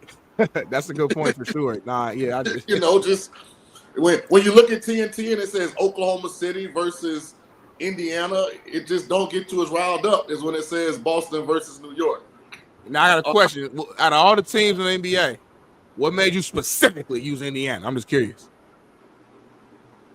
Because I already used Minnesota for the Anthony Edwards example. So I was trying to find Cleveland, or I was trying to find another off-brand team that really supports their team. Like the Pacers fans and the Timberwolves fans, they really support the team. But outside of Indiana, ain't a whole lot of people waking up checking the box score to see if the Pacers won. Yeah, that's a good point. And real quick before we switch gears, I do want to show the clip that LeBron had last night talking about Anthony Edwards being the face of the league. Check this out. Unfortunate, but I don't know. Why do you want to be the face of a league when all the people that that cover our game and talk about our game on a day-to-day basis on everybody? We have that responsibility. It's just weird. It's weird energy from the people that I don't know. But Channing, he said it. He said it perfectly. Couldn't have said it no better. But Ant said he don't want it. Obviously I didn't ask for it, but I knew there was a responsibility for me, not only to my family, my friends, my community, and whoever that was going to follow my journey throughout my career. Not only in Ohio when I started there, but all over America and all over the world when I traveled all over the world. So I've always taken that seriously and understood from the beginning what being a professional was all about and being a role model was all about. So try to hold that with the utmost respect and honor. And but I feel I understand. No. It's tough to be the face, JB, I guess. It's tough to be the face. Hey, are y'all Wire fans? The Wire? Yeah. Yeah. JB not. I never watch black stuff. I never saw it. I don't watch TV like that. I never saw it. Oh man, so when Marlowe's up and coming. Yeah. And he's got his little OG, his bank, the dude with the rim shop. Yeah. And he starts telling him about, a lot of guys. He said, "What you gonna do when it's your turn to wear the crown?" Yeah. He was like, a lot of guys don't wear the crown and they end up locked up in jail. And Marlowe says, but they wore it. Ooh. Like, what the fuck? What is LeBron talking about? But they wore it. But all of the aspirations and his dreams that he had as a teenager back in Akron, a lot of those have become reality, not just for him, but all of his surrounding group, because he was the face of the NBA. I love that, man. I love that. Come on, Ron. To whom much is given, much is required, man. Come on, dog. Don't do this. Don't do this. Don't try and restrict yourself into a cave and say that you don't wish this on nobody. Get the fuck out of here, Bron. We're not buying that. Could it be tough at times? Yes. Could the criticism be unfair at times? Yes. But it's a whole lot of good that outweighs the bad with being the face of the NBA. We're not even buying that shit Bron talking. Lifetime Nike deals, big money. Bronny is in the NBA, and I'm the biggest Bronny fan out here. Bronny is in the NBA, Bron, because you're the face of the NBA. Drops the mic. Let's move on to some other topics. We've been NBA basketball for a minute, but we got down to this right here, man. The Buccaneers, Shaun King's Buccaneers, are reinstating John Gruden into their Ring of Honor after having removed him in 2021. So apparently last summer, Monty Kiffin's celebration of life, members of the Glazer family, who were the owners of the team, obviously, they attended and they were touched by a story that was told by Monty's son, Lane Kiffin. It revolved around the strong belief of give people second chances, all this and that. And apparently that story put a light bulb in their head and it made them reconsider John Gruden and giving him a second chance. And that led to this reinstating him into the Ring of Honor. So I got to ask Shaun King, Bucks legend, what's your take on this? Do you agree with the move? Do you disagree? What are your feelings? Now, me and John haven't always had the best relationship, but I was 100% happy for John and the Bucks that they rectified this situation. Listen, man, life's short.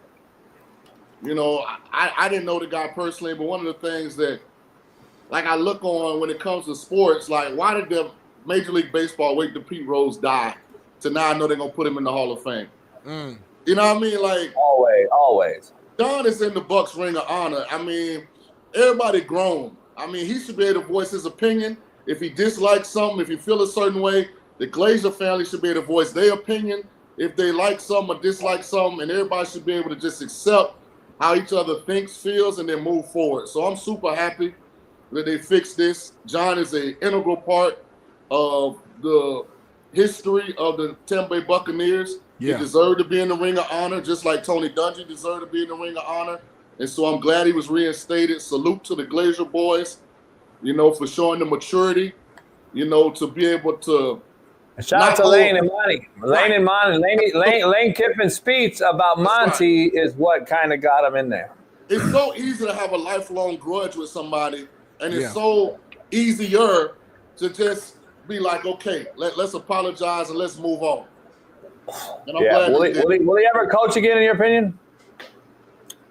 So that'll be interesting because basically the current commissioner and some of the I'm not going to say the Glazers aren't prominent, but some of the more prominent, powerful owners who were talked about in those emails would have to show the same kind of grace. And I'll be honest with you, guys that have, you know, navigated this business world to the tune where they can purchase an NFL franchise for over $1 billion, they're not generally in the forgiveness business. So I agree. And you know, there's a part out here though that I've just talked to a few buddies, and I'm like, I'm just going to throw it out loosely, but if it ever becomes to fruition, we'll talk about it, of course. But the team that fits him the best is a team that has been taking shots on a lot of different people, from coach to player, and we've discussed it a lot, and that's the Kansas City Chiefs. They're a team that makes perfect sense to me. Andy and him are like this, coached together, both been on the same staffs, both have the same similar ideologies, and the ownership group there takes shots on people and gives people a lot of chances. We've seen a lot of arrests. They lead the league in arrests over the last 10 years. Like, it's fact. Go look it up. So, not only players, go look it up, Shaun. Coaches too, Smitty, not just players. So, like, it makes sense to me that ownership group could talk to someone else and say, hey, man, we want to hire this motherfucker. Are you going to really tell us no? Like, I'm just saying. I'm talking about when Andy steps down. So let me ask you a question. Because I think, and I don't even know if John is interested in this, I can see him in the short term becoming a head college football coach faster than I can see him becoming a pro coach. And JB, I want to present you with this option. Billy Napier kind of got himself off the hot seat last year. But now they got expectations. And if they don't get off to a good start, they don't have a good year, he could very easily be fired. Norvell in Tallahassee, a year after going undefeated in the regular season, I mean, they fell off a cliff. If that don't work, he could be fired. Mario Cristobal, even though they won 10 games last year, he's still kind of on the hot seat. Knowing that John you're saying Florida. grew up in Florida, coached for the Bucks, if one of those 3 jobs came open and there was interest on the college side, I mean, 3 high-profile, prominent jobs in a state he's very familiar with. If he was going to come back in the near future, I think it would have to be that kind of situation. And because Bill Belichick has already kind of been the first Super Bowl winning coach to come back to college that I know of, he's kind of already made the landing a little smoother. And then he hires Jay to get back in it as well. Right, Jay, you know. or OC or quarterback coach or something. Right. Only college team that comes to mind that I think he could coach and would coach, and I believe will be open, is Auburn. That's the only one I see. Because I think he's out of there, and I think Auburn is a team in the SEC that's not as big as Alabama, but still very big, and that can beat Alabama now in this current landscape with the current DeBoer situation that we're not sold on yet, replacing Saban. I think that it's not because of it's Auburn, it's because of what he can do in that state to supersede another team. I just knowing John as well as I do, I don't see him signing up to go live in Auburn, Alabama. No offense to anybody that lives in Auburn, Alabama. I think John's too big a personality for that small. But Shaun, that's a drive to Florida. Right. I'm just saying that's a drive. But he currently lives in Tampa. Panhandle, and you're in Florida. I know. I've been to Auburn before. He currently lives in Tampa. He could make Deuce the head strength and conditioning coach. Tampa's on the east side of the state. Yeah. I don't know. I'm just saying. I don't know if John willing to live in Auburn, Alabama. I'll be honest. But I'm saying I don't think he's a college guy. I don't think he'll do it. I just say if there is a place, if him and his ego, I think, and Barstool, the way they're kind of lighting him up and making him this a new celebrity again. They're bringing him back. Yeah, that's the thing. Deion got it done through Barstool. Other people goes on McAfee. Smitty and I were talking about earlier. I think it's good for him, and now we're going to put him back in the Ring of Honor in Tampa, and now we'll see if the next team is willing to take a shot at him. So, Smitty, Ben Johnson. Barstool is so big, they can take a Super Bowl winning coach and change his X handle to Barstool Gruden, and he has more followers now than he did before when he was a Super Bowl winning coach. I'm saying my name is Barstool Smitty. See what happens. Shout out to the Glazer family. Shout out to Coach Gruden, man. Happy birthday for y'all. Ben Johnson, JB. Ben Johnson, JB. Yeah, I want to ask you about this thing. This motherfucker's out here talking about sacrificing his balls to win a Super Bowl. He said he already got 3 kids, and he said, check it out. We got the video. Check it out. I don't need my nuts no more. Caleb on the podcast back in August of last year, and I asked him this question. I'm curious to know your answer to it as well. But if there was a button that you could press, and if you press the button, the Bears would win 10 Super Bowls, but one random Bears fan would die. Would you press that button? Whew. I already gave up my life, so as long as they build a statue being like he died for 10 Can I not just give a body part instead? Yeah. Pinky? Yeah, which Pinky? body part would you sacrifice? Well, I've got the 3 kids. My wife is already telling me what I need to do next. So I guess we can go with the testicles. That works. Yeah. Works. Done. She said I'm good. You didn't have to do both of them. You could have just said one. One's fine. Okay, just one. These clowns get Ben Johnson on the show looking like they're in a real? jailhouse interview. That's real. They look like they're in a jailhouse interview, interviewing a motherfucker for commissary and asking like in some fucking jeans and a flannel. And I blame Ben Johnson for that.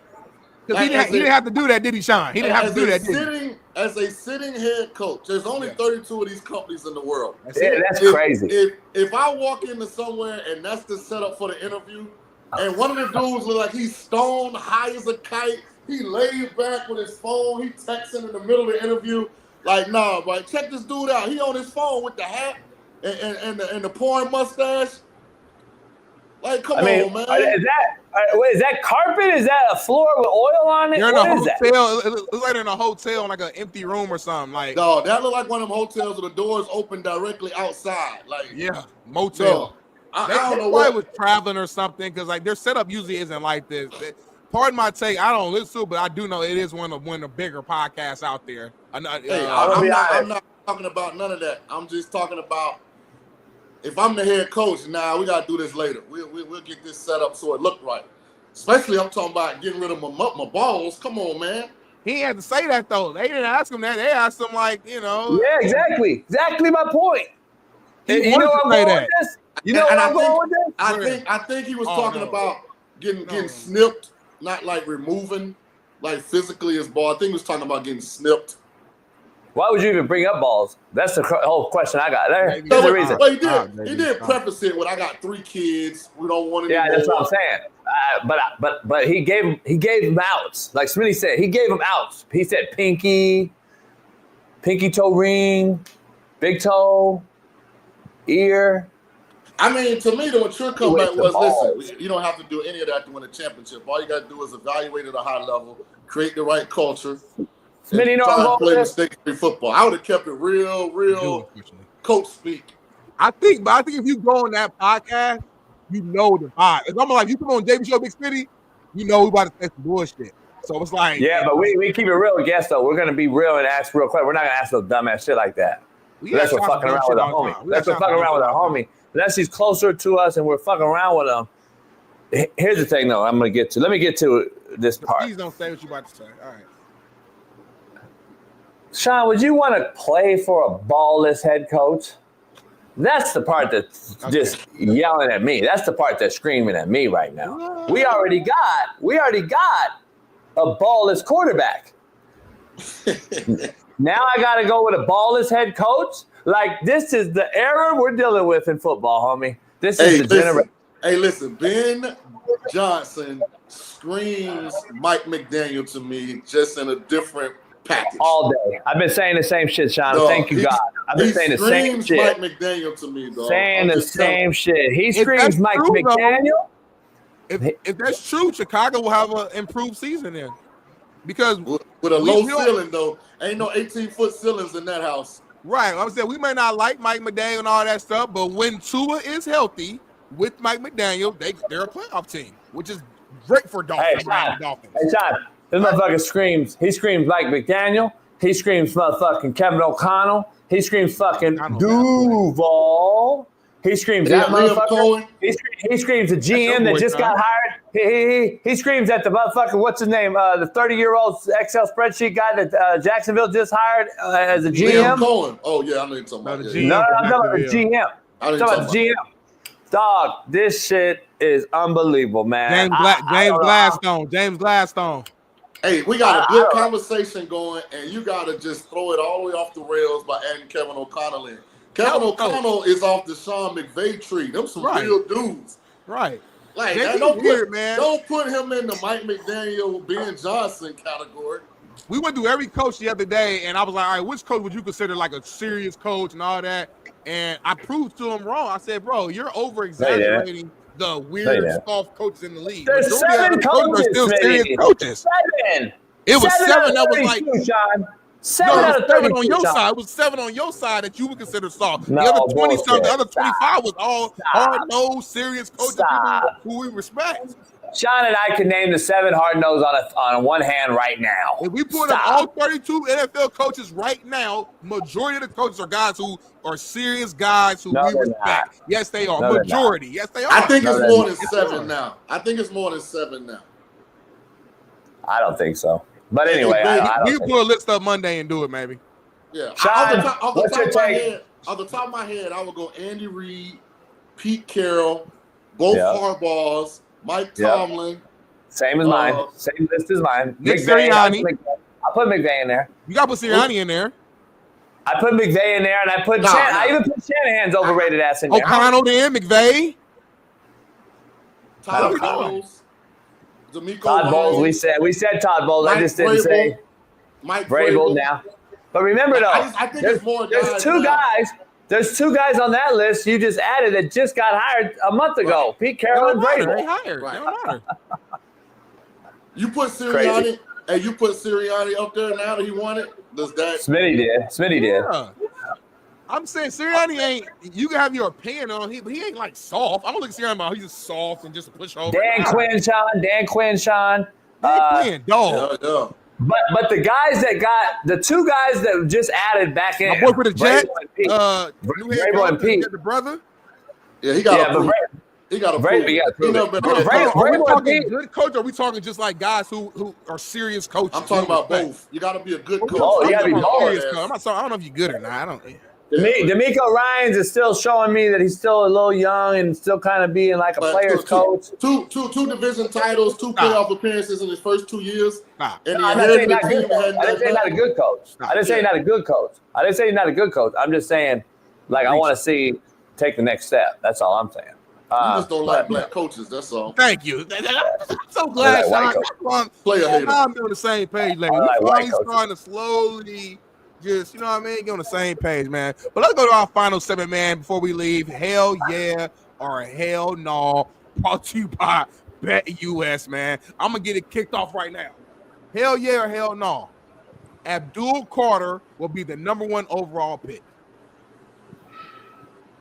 Shaun King. So, I know it's a hell yeah, hell no segment. You can't, in my opinion, be adamant about what Tennessee's going to do until after free agency. As we sit right now, I'll say hell yeah. But again, it could change in free agency. I'm telling you, if they don't bring in legit competition for Will Levis in free agency, I think they're going Cam Ward at 1. I really do. Coach Jason?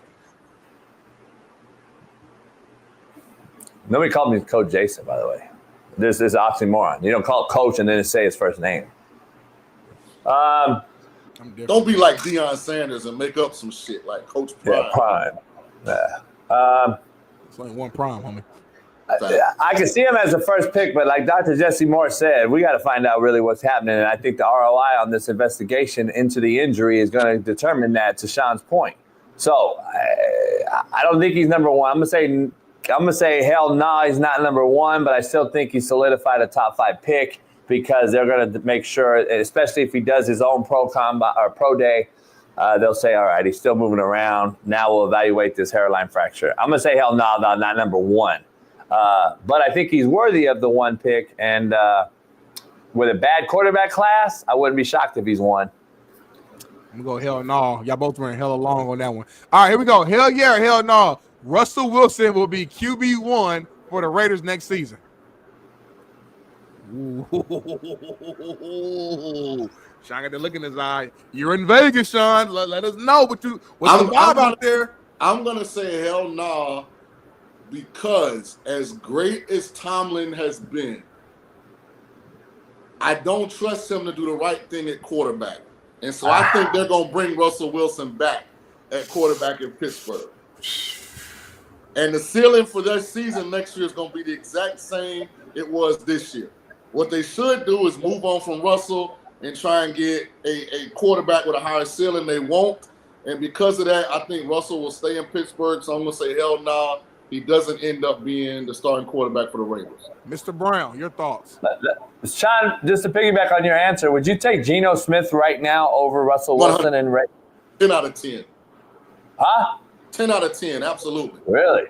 Yeah. Wow. Yeah. I'm going to say. Because hear me out for a second, JB. What Pittsburgh doesn't have is a middle of the field, intermediate or deep passing game, or a legitimate outside passing game. Russell really struggles unless it's just a single read, throw it up, throw. They need to add that component. Geno's much better at that stuff than Russell is. Yeah, I think they both make foolish turnovers with the football in the pass game, though. I don't know. It's going to be interesting. To your point, though, I got to ask you, let me answer Smitty. I told Smitty yesterday, if Tomlin's serious about this QB position, they'd be doing anything they can to get Matthew Stafford over there. If they really want to compete, you're in the AFC North with Lamar and Burrow, you need a quarterback, to Shaun's point. So I'm going to roll, I'm going to say hell yeah. There's no way Carroll drafts a rookie QB at 73 years old. He doesn't have a 5-year plan for success. He's got to win or at least start to turn the tide, just like Harbaugh did in L.A. with the Chargers. I think he gets, and I'm thinking Russell's the most logical at this point, unless they can get a trade done with Tom Brady's and Matthew Stafford that we're hearing about. That's the question. Where is all this Matthew Stafford trade stuff coming from? The Rams lost 22-28 at Philly. Had a chance to win. Something happened. If the weather doesn't turn crazy, they probably win. I haven't heard anybody from within the Rams say Matthew Stafford is up for trade. Well, yeah. McVay said it on Whitworth's show. Yeah, McVay was on. They're trying to trade Matthew Stafford. Not trying, but we can't they're trying to figure out the numbers. Yeah, like they're in a position where they may not be able to figure out the numbers. The dumbest thing, Dave. And listen, Les Snead don't normally make bad decisions. I know. That's what I'm saying. Like, it's not like I wonder if there's a bigger play. I wonder if there's a bigger play in this. It got to be something else. Like, I was on another platform, and I was like, ain't no way in the hell if I'm McVay and Les Snead, I'm trading Matthew Stafford. Yeah. What, you going to give me Josh Allen back? They're actually meeting. The Rams are meeting today with Matthew Stafford. I know JB and Bay's going to talk about that on the LA show after this. I think it's at 10 a.m., right? Yeah. 10 a.m. Pacific time. They're going to discuss this. That's the thumbnail. They're meeting today, so we should hear some news. Hopefully, I this evening, this weekend. Like Smitty, we'll know. They have a core group of Puka Nacua, Kyron Williams, Jared Verse, Finsky. Like, they've got all these really, really good young players. They got to pay them young players too, though. But still, you don't want to overpay that, and then you can't pay if them. not Stafford, then who? Stafford, one of the top 5 best quarterbacks. Aaron Rodgers and Devontae Adams are coming to LA for the cheap, homie. Man, listen, Aaron Rodgers, career-wise, is legit. The 2025 version of Aaron Rodgers cannot hold Matthew Stafford's jock. With Sean McVay, he might do something special. I don't know, man. Let's see real quick. We got 2 more quick ones, and I got something I want to end with Sean before he goes. Hell yeah or hell no, Travis Hunter will play both ways in the NFL. Hell yeah. Jason? Travis Hunter's a unicorn. Agreed. And here's what I mean by that. He's the unique talent that has the measurables to play both corner and wide receiver and project to be elite. He's also one of the only DBs that has his combination of ball skills, hand-eye coordination. Yep. He's one of the rare receivers that has the mental capacity to play defense on a consistent basis. Like, there's really been no other evaluation where the guy has the tools to really play both ways. He's got the hip flexibility. He's got the change of direction. He's got the top end speed. He's got the explosiveness. And we really hadn't seen an athlete that projects to be elite at both positions that's also big enough. Like Steve Smith probably could have played corner, but too short. Bailey. I think Woodson and Champ Bailey were built better. But Champ never showed us that he could line up receiver, get off of press coverage, make contested catches. Like, he didn't show us that. It looked like he could do it, but he had never shown it to us on a full-time basis. Travis has shown us on a full-time basis that I can be elite at both positions.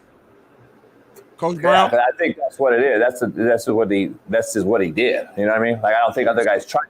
That's all I'm saying. Smitty, I'm gonna say hell no. You know me. All right. Last one here. Hell yeah or hell no. The Bears will be worse with Ben Johnson. I say hell no. Can't be worse. I got to see what they do in free agency in the draft first. Because Ryan Poles, who chose Caleb Williams over Jaden Daniels, and then drafted Roma Doomsday over Brian Thomas Jr. And so everybody in the chat, everybody's listening. So I want JB and Smitty to acknowledge that I screamed from the rafters before the draft. Jaden Daniels was my #1 quarterback by far, and I said Brian Thomas Jr. was my #1 wide receiver over Marvin Harrison, over Malik Neighbors, his teammate. Chicago could have had those 2 players. Instead, they have Caleb Williams and Roma Doomsday, and that guy is still making the selections on draft day. So I can't accurately and honestly say hell no or hell yes until I see if Ryan Poles has been impacted in a good way by Ben Johnson. I think the Bears going to draft some O-linemen, get some protection. It's hard. I think Caleb's going to have a better year. Smitty, I don't think Caleb is done. Everybody's done. Caleb's not done. Before you go on, so I'm not trying to change you. I'm going to just give you some game. Please do. Where the Bears pick at, you can't ever go into a draft and say, I'm going to take this. That draft might not provide you with that caliber of player at that position. You have to approach the draft as best available. Smitty, if they would have did that, they would have did it and kept Justin Fields last year and got Joe Alt. They continue to show what Shaun's talking about. The fucking GM is an absolute clown. Well, a lot of people, you guys did, but a lot of the media world thought Caleb Williams was the next great thing, though. So like, I can't blame him. I mean, we can, but like, I'm not mad at him for getting Caleb. But you know what I'm saying? That's the point of this whole thing. It's been 1 year, so we're like, see, it's over. What if Caleb come out next year and fucking ball out? And then it's like what? You know, like it's not like it's over. It's rookie year. So so take out the team's success. I'm just talking about if you evaluate the player. The player can control what the player does. It's night and day between who was ready to perform at an elite level in year 1 and who wasn't. Yeah, that's a fact. And I think if you were honest with yourself about the evaluation of Caleb at USC and Jaden at both Arizona State and LSU, and you know what you're looking at, there's no way you can come out of that film room and say that Caleb's a better prospect than Jaden Daniels. If you know, and that's my point. The evaluators, Shaun, these evaluators are so fucking shitty. That's my whole point on this thing. That's what I'm saying. That's why Merrill Hodge been calling him out from gate, and they canceled his ass because he called Manziel and everybody else a bust. And everybody said, "Oh, they're going to be great." McVay or what's his name, Todd McShay, and all these nobodies. And it's like, dog, these evaluators. You got Mina Kimes fucking telling you who's going to be good, then you know we're fucked. So it is what it is. Hey man, we want to show a little flashback Friday, man. You know, it's been a lot of greats that we get on this show. Obviously, this is one of them right here. We're blessed to have Mr. Shaun King, and Shaun King jumps off the show right when I do this, but he's back right now, our new studio setup. We got a little picture hung up on the Speak Studio that I wanted to surprise Shaun with. Didn't know if he saw this throwback picture of you and Keyshawn right here, so I wanted to bring. That's Donovan McNabb, homie. It's young Shaun King right here in the ball head. That's Donovan McNabb, homie. That's Donovan McNabb. You so racist. All black people don't look alike. This is hung up. This is hung up on our set, on our new set right now, Shaun. So I want to show you that. I need you to get a copy of that.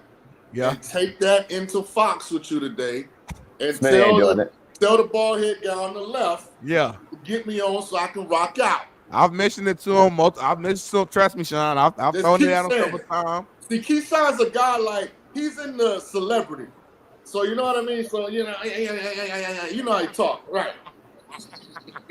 You just got to keep pushing. That's how he be talking. Yeah. You just got to keep pushing the truth to him. Yeah.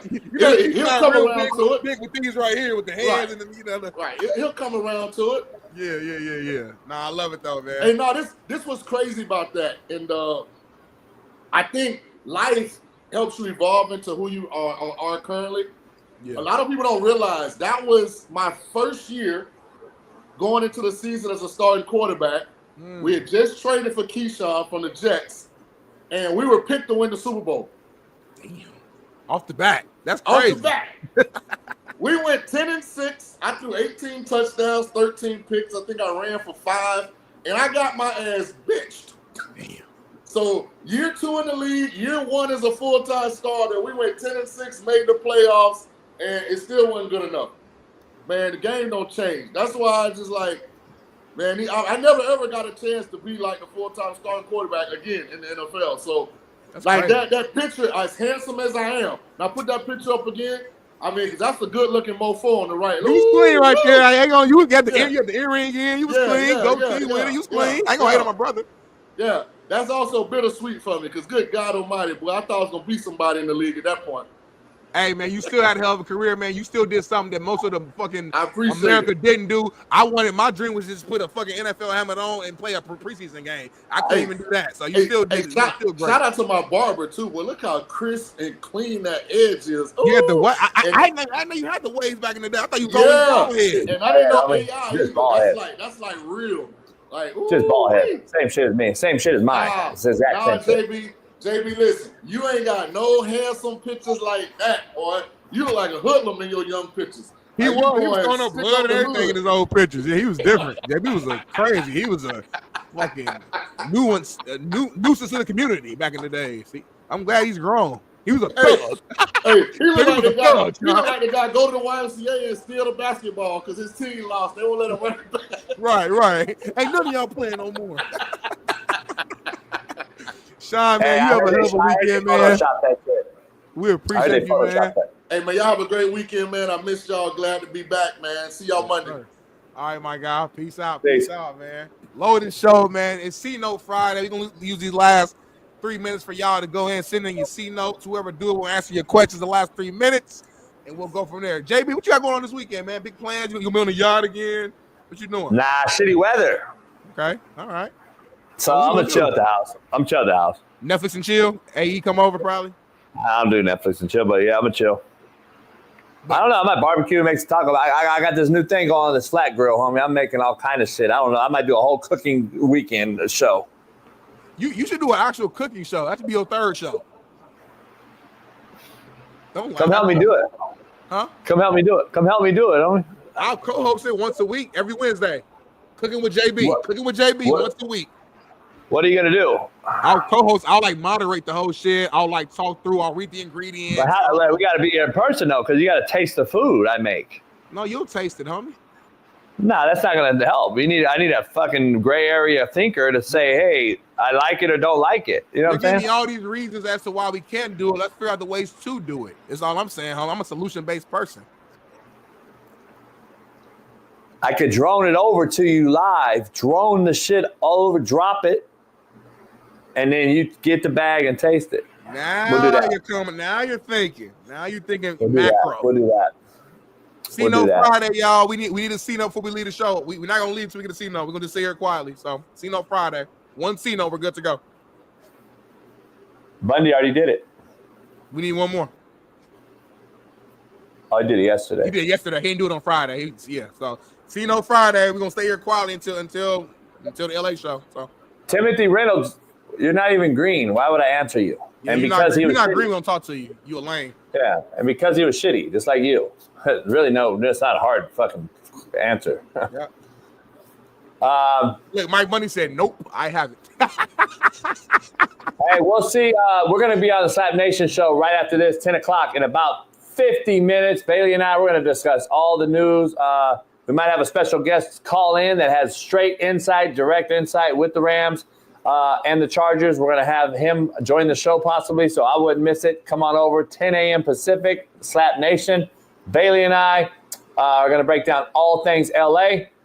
So don't miss that show. That'll be our second of the week, our third overall. So subscribe to that if you're not. We're going to get into all things LA. We'll be doing it 3 times a week live, 10 a.m. Pacific, 1 p.m. Eastern as we go forward. So this will be our second show today right here on YouTube, Slap Nation. Go check out that channel. Go subscribe to it right now. Smitty, enjoy the weekend. I'm going to go, I don't know what I'm going to do, but I'll probably just chill. It's going to be shitty, 60 degrees. Went from 80 yesterday. It's going to be 60 today. Damn. Well, I got a few things going on, man. I'm going to work It's the cloud seeding. It's the cloud seeding. I'm going to go jog a mile real quick probably and then do a shower. Finish and go to work. What I got tomorrow? I'm doing like a little happy hour, little thing with some work people tomorrow. Little birthday party thing tomorrow. I got a few things to do, man. It's gonna be a good weekend, man. I'm excited for the weekend. I'm excited for y'all. Chat, we appreciate y'all. Me and JB both gonna be in the Discord this weekend. Since he ain't got nothing to do, he's gonna be in the Discord talking to our members. So make sure if you want to become a part of the Discord, you gotta become a member first to get access to that. We did talk about that. I will be on the Discord, so head on over there. And then I do, yeah. And real quick, let me get 1 second to end the show on a good note. Let me get this to Bailey real quick. Let me get this to Bailey, see if Bailey can put this in real quick. Because very interesting take. It's very interesting that I got this.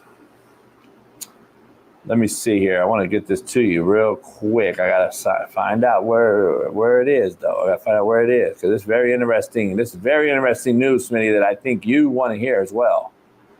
Ooh, I'm excited, homie. What? I'm excited, homie. That hell of a cliffhanger. Hey, this massage gun feels so good. I need to see if ProFit can sponsor us. This feels amazing. Hey, Bailey, can you add this? I just texted you, Bailey. Don't tell Smitty what it is yet. I'll explain it when you get it in. It is breaking news, though, that I need everybody to know about. It's breaking news. I know we lost half the audience, but it's breaking news, and you need to hear this. It's because this is very important for all of us out here. It's Free Game Friday, and so Bailey, get that in real quick. I see you shaking your head. It's very important news. We all need to hear it, and I think Smitty needs to hear it for the weekend, and I think all our fans need to hear it. Okay. And so yes, Smitty, very, very breaking news. Breaking news, seriously. Damn, okay. I'm not bullshitting. I believe you. I'm just waiting to see what it is. What is it? Let's play it. Let's see it. Yeah, Coach, because, we have that new 2025 Gawk. It's the Waka Waka Waka Waka.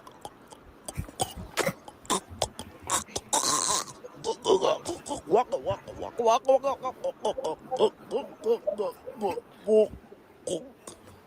Almost that Gawk, but not quite. For 2025, we doing that new Waka Waka Waka Waka Waka. And it's called the Walk.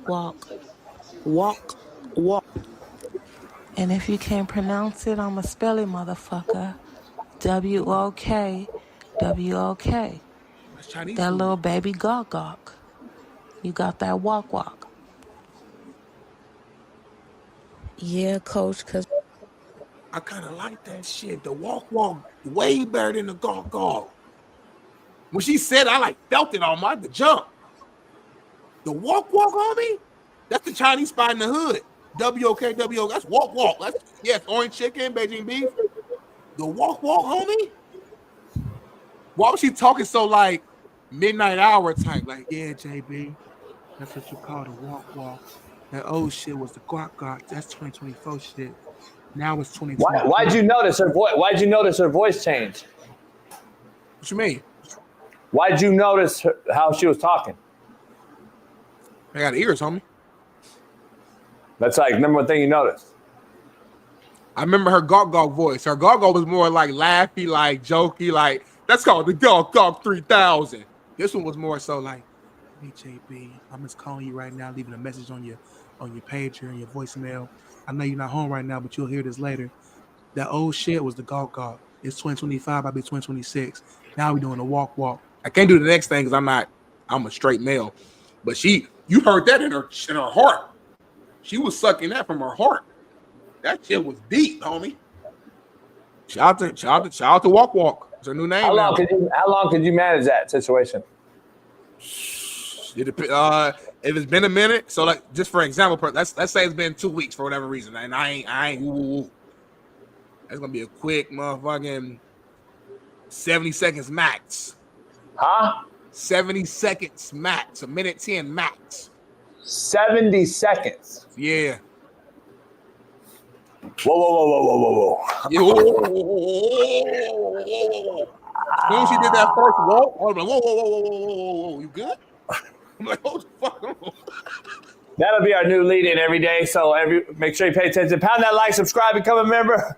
I'm betting the under all day on the walk. We'll see you on Monday on the realest show on planet Earth. Don't miss Slap Nation in about 45 minutes right here. Or not right here, but on Slap Nation. Peace.